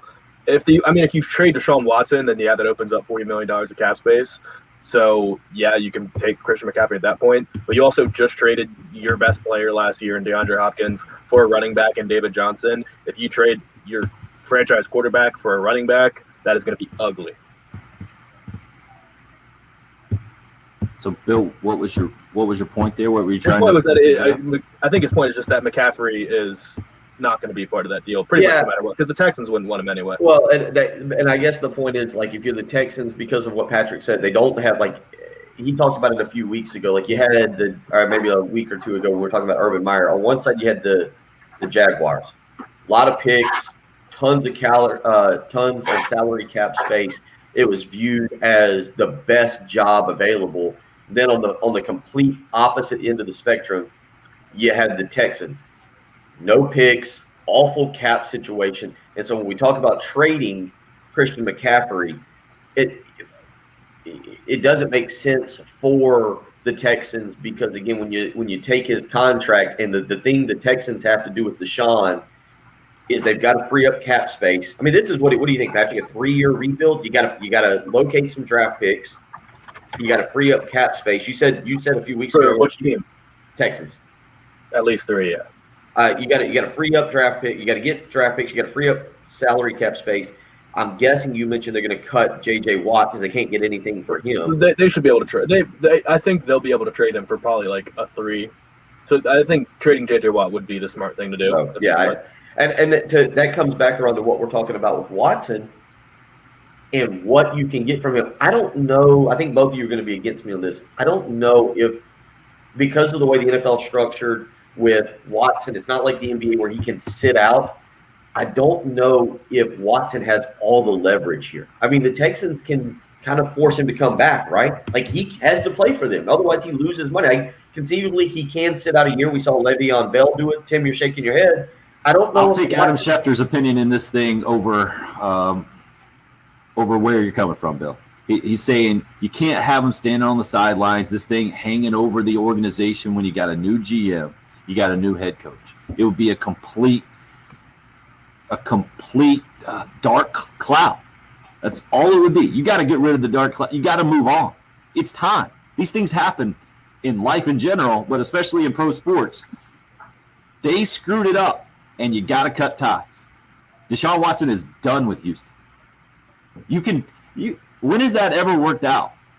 Where an organization has basically held a franchise quarterback against their will. When has that ever worked out? A quarterback of Deshaun Watson's caliber has never demanded a trade the year after signing a contract extension. I'm trying to think of another situation. As Patrick has said, it's not really a situation similar, but Tim, when you say that, I'm trying to think of. This will be the biggest trade in NFL history. And the Texans have already done things that have never happened before, right? You never tell your franchise quarterback, hey, we're going to give you some input on the new GM, and then go behind his back and hire somebody you didn't even talk to. And then you hire a coach nobody's ever heard of. I was going to say, if you do view it from that angle, it is like the Texans have done everything they can to anger Deshaun Watson, right? Like it's honestly like they've got there. I mean, you have other coaches. I don't think that Watson. I think you could have hired other guys besides Eric Bieniemy that Watson would have been okay with. This feels like they've done everything they possibly can to upset their franchise quarterback. Yeah, and it feels like if people don't know what we're talking about, the main things are Jack Easterby is believed, or in Deshaun Watson's mind, he believes that this man started a rumor that Deshaun Watson and DeAndre Hopkins don't get along and forced a trade of DeAndre Hopkins to get him out of town. And then they told Deshaun Watson that he would be a part of the interview process for the next head coach, and then completely ignored that promise. Yeah, and GM. And kept. They hired a guy from the Patriots organization that Easterby had a previous relationship with, but they said that Easterby wasn't going to be part of that hiring process either. Right. And this is all coming with the transition of Bob McNair, the ownership, the former Gamecock, handing it over to Cal McNair, and Cal McNair taking this thing over, and apparently Jack Easterby has his ear. Easterby, by the way, the former Gamecock staffer, Dave Odom, I think he started with there, and you might have known him back in, 15 years ago, the guy going crazy on the end of the bench for Gamecock basketball. And Dawn Staley still has a great relationship with him. Right. It's just crazy. So, yeah, they went against the search firm. The search firm that was going to hire the GM didn't have Nick Caserio on the list. Jack Easterby, who's been in trouble for tampering with Nick Caserio, the current GM, is now the GM. So basically that one guy's pulling all the strings. Deshaun Watson already, I don't think, likes the owner because he hasn't been happy with how he's handled social issues. But then the biggest thing was saying that you'll be part of this process and then not allowing him to be part of this process. The only reason I'm not 100% ruling it out is because I can't count out the human element, like David Culler getting a sit down with Deshaun Watson and saying, I'm really sorry about all this stuff, and we just can't trade you. We're not going to get a value for you. We're going to completely cripple our franchise. Just give it a chance. And Deshaun Watson not wanting to look like the bad guy, because there is a situation where Deshaun Watson can come out of this looking like the bad guy. Right now, he doesn't at all. But that doesn't mean if the Texans say, like, look, we've done everything we can to mend this relationship. We realize mistakes were made. We want to do whatever we can to build this team around Deshaun and make him happy. And Deshaun's still, like, being outspoken about wanting to be gone, people will potentially turn on him. Disagree. Completely disagree. First of all, you're not even pronouncing the new coach's name right because we don't know him. It's Culley, David Culley. Nobody knows him. Nobody is going to side with a guy. I've been wondering if I've been reading it wrong all morning. As we know, I'm not good with names or speaking or anything that really should be involved with a job in radio. But he kept saying Color, and I kept thinking, Culley. I'm reading this Culley. Am I wrong? I don't know who this guy is. Exactly. That's the point. There's no way he's going to be able to sway public opinion in his direction, or the new GM. Nobody knows that guy either. All you know is he's from the Patriots organization that everybody hates. Nobody ever heard of him. He got in an interview and ended up never leaving Houston and got a job. Maybe he's the most enchanting conversationalist you've ever met. How did he get an interview? I have no idea. But the fact that he got the job with a terrible resume, maybe he's the most incredible conversationalist that has ever walked the earth. And he can sit down with Deshaun Watson and basically hypnotize him. I mean, you think he was just in Houston for like to check out some barbecue places and maybe catch a Rockets game and just happened to be wandering by and there was a sign outside the Texans facility that said head coach needed apply inside. He was like, oh, I think I could do that. You think that's how it went? Stole somebody's name tag? Except on the sign it would have to say affinity for Deshaun Watson not required, must deal with a complete PR nightmare losing your franchise quarterback. Patrick, who was the NFL, the I want to say it was a college player, a guy going in the draft who showed up at, like, I want to say the Seahawks facility with his cleats to run the 40 and, like, just wanted to show up and show him what he could do. Do you remember this? This was years ago. Wesley Saunders did that at a couple of offices, I believe. The former might have been Wesley Saunders, actually. I think it might have. Knocked on the door. 6100. The number. I want to get a few more of these texts in. You guys have been flooding that Cool Care Heating and Air text line. My apologies for not getting any more texts. When Christian Wilkins, Jordan writes, played for Clemson, I couldn't stand it. Super talented. His antics made it easy to root against. As a mega Dolphins fan, Jordan concludes, I was hyped when we drafted him. He's been a solid player for us. Great culture piece. Easy to root for. I think that sums up a lot of fans right there. It's easy to pull for guys when they're playing for you. What's that? I think Christian Wilkins is annoying, but that's just me. And if he played for the Washington football team? I probably still think he's annoying, but I'd still root for him to succeed. Mm-hmm. I don't like when he does the splits. People that big shouldn't be able to do the splits. You're just jealous, it sounds like. Generally, I can tolerate when Clemson players land on your roster, so to say, Bobby says. But as an Eagles fan, it was an instant sweetness and jersey purchase when Alshon signed. Yeah, that's a different type of story for sure. But talking about rivals joining maybe your NFL team or how you view them after they leave college, 803-404-6100. Dramatic conclusion of the show, including a little bit of a basketball preview of the weekend with Frank Martin and company coming up next here on the Early Game on 107.5 The Game. Clear. All right, you got sleep number here. I got to roll to the bathroom real quick. Good luck.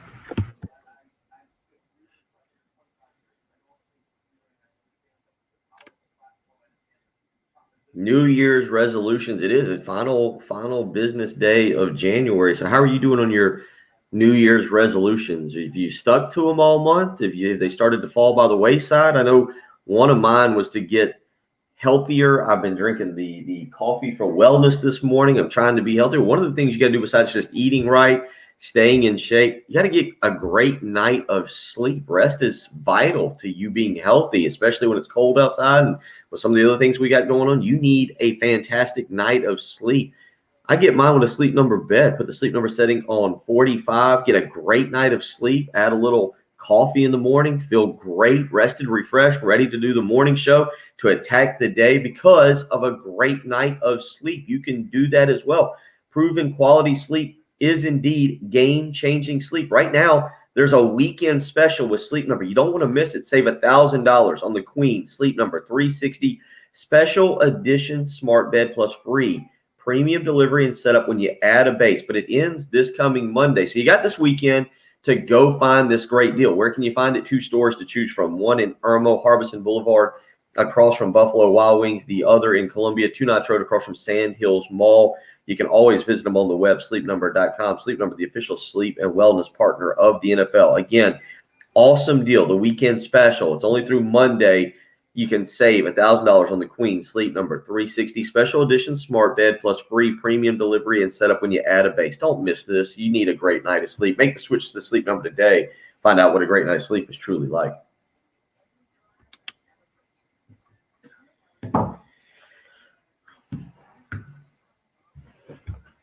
Oh.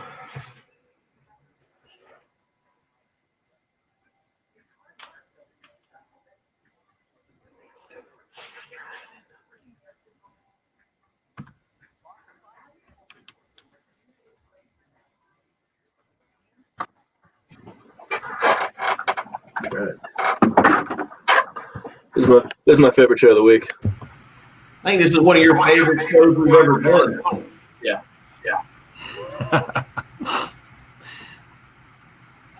This is the happiest I've seen you in months.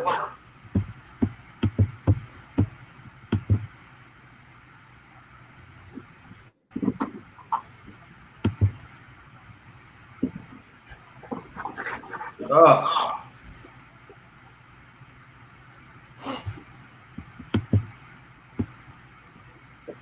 Whew.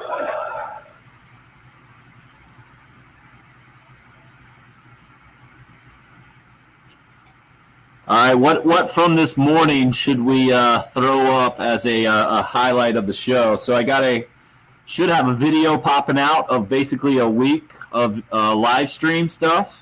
I got a clip from every show. Anything stick out to you guys this morning? Wait, what do you say that again? What are you going to do? Got a little video I think I'm going to throw up as a kind of a montage of the week, the first week on the live stream. Have it all pretty much done, except need to add a clip from today. Scrolling back through the comments here to see if anything.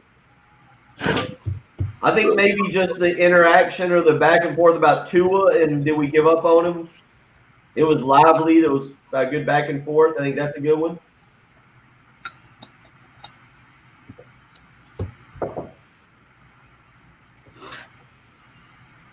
That's been a pretty solid stream of comments. I can't find one particular spot. Okay, I'll figure something out. Maybe the 750 break.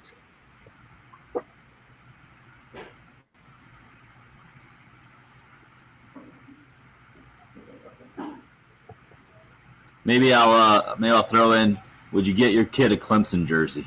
Maybe that one.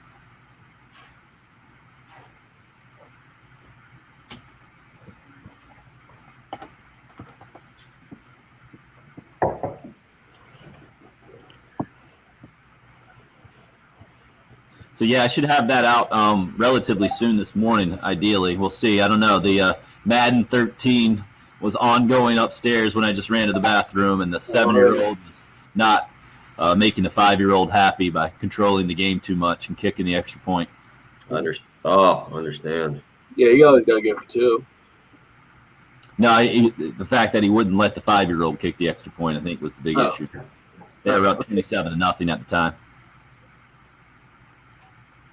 Thought it was all about the decision making. No punts and no extra points. All games should be live streamed from now on. Hey man, we did it the other night. I don't think Alan was with the game companion. You can go back and check it on YouTube. Though we did the second half of the basketball game. Don't think we'll do it we're not planning on doing Saturday night, right? Aren't they playing Saturday night? 8:30. I'm not. No. Multiple reasons, no. Bill feel just physically ill, it looked like. We're not going to test the limits. I can't. We're coming back. Right. Patrick, you can do it though, right? You can just put it up in the studio? You think you can do it while you're producing, right? Yeah.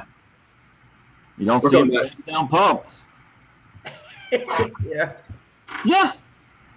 Yeah, that's what I want to do. Then he's got to. You're up. Solid take there, Jim. Solid take. Love the live stream, he says, via the Facebook Live. Hope you guys continue with this from now on. Also, Patrick may be the biggest NFL nerd ever. Yeah. Just I don't get teed up enough. You don't.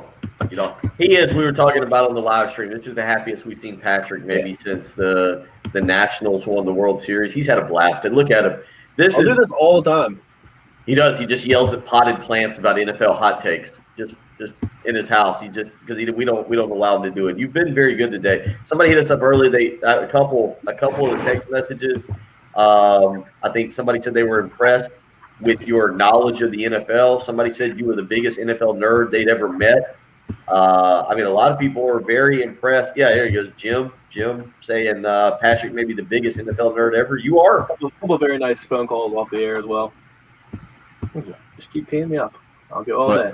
But what are the subscribers looking like on YouTube? On the YouTube How we doing there? That's the question. Last I checked it was 132. Let's see. Mike calls you an NFL elf lord because We got you're wearing 20 a winter hat. 23 new subscribers today. Look at All that. right, Keep you're pushing making it. Patrick very happy. people. 107.5, no dot. 107.5, the game on YouTube. I was looking, but so is it just go to YouTube? I hate this. I feel like I should know this. Where else are you going? In the search bar, type in 107.5 the game. Nope, no point. Wait a second. Did that just happen? Bill was telling the listeners how to do it, and then he realized he didn't know how to do it or where to go? Well, I was telling them where to go, but I didn't yet. The reason being is there's so many different. Well, you got YouTube TV. I didn't know if YouTube Live was like a separate domain name. No, so if you subscribe, if you have to make a YouTube account. So if you have a YouTube account and you subscribe, whenever you pop on YouTube on the homepage, if we're live, it'll be the first thing you see. So on my YouTube homepage, Early Game Friday is the first thing that I see. So it'll be easier to find us. Trey suggests we bring back Wager Wednesdays now that there's a live stream. Absolutely. And what's the Patrick? You propose when we get to 1,000 subscribers on the YouTube page, that's when Bill hops in the lake and finally pays off one of the many bets that he hasn't paid off. That'll be the reward. I'll do something. If somebody's got an idea, I'll do something once we get to 1,000. Okay, maybe we'll have Patrick go to Bill's house that day and jump in the lake too. They can frolic together, frolic in the water. If we get 1,000 by draft day, I will go live for the entire draft, all 20-something hours of it, whatever it is. In Lake Murray? Yeah, I'll do it from a tube. Yeah, we'd love to bring back Wager Wednesdays. We just got to get somebody to pay off their wagers.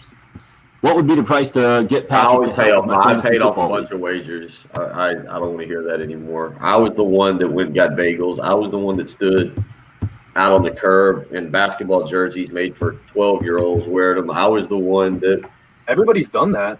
Tim did karaoke on the street. I stood out there with signs basically every Wednesday. I grilled outside. I did the grilling outside. I paid off a lot of weight. I don't want to hear this.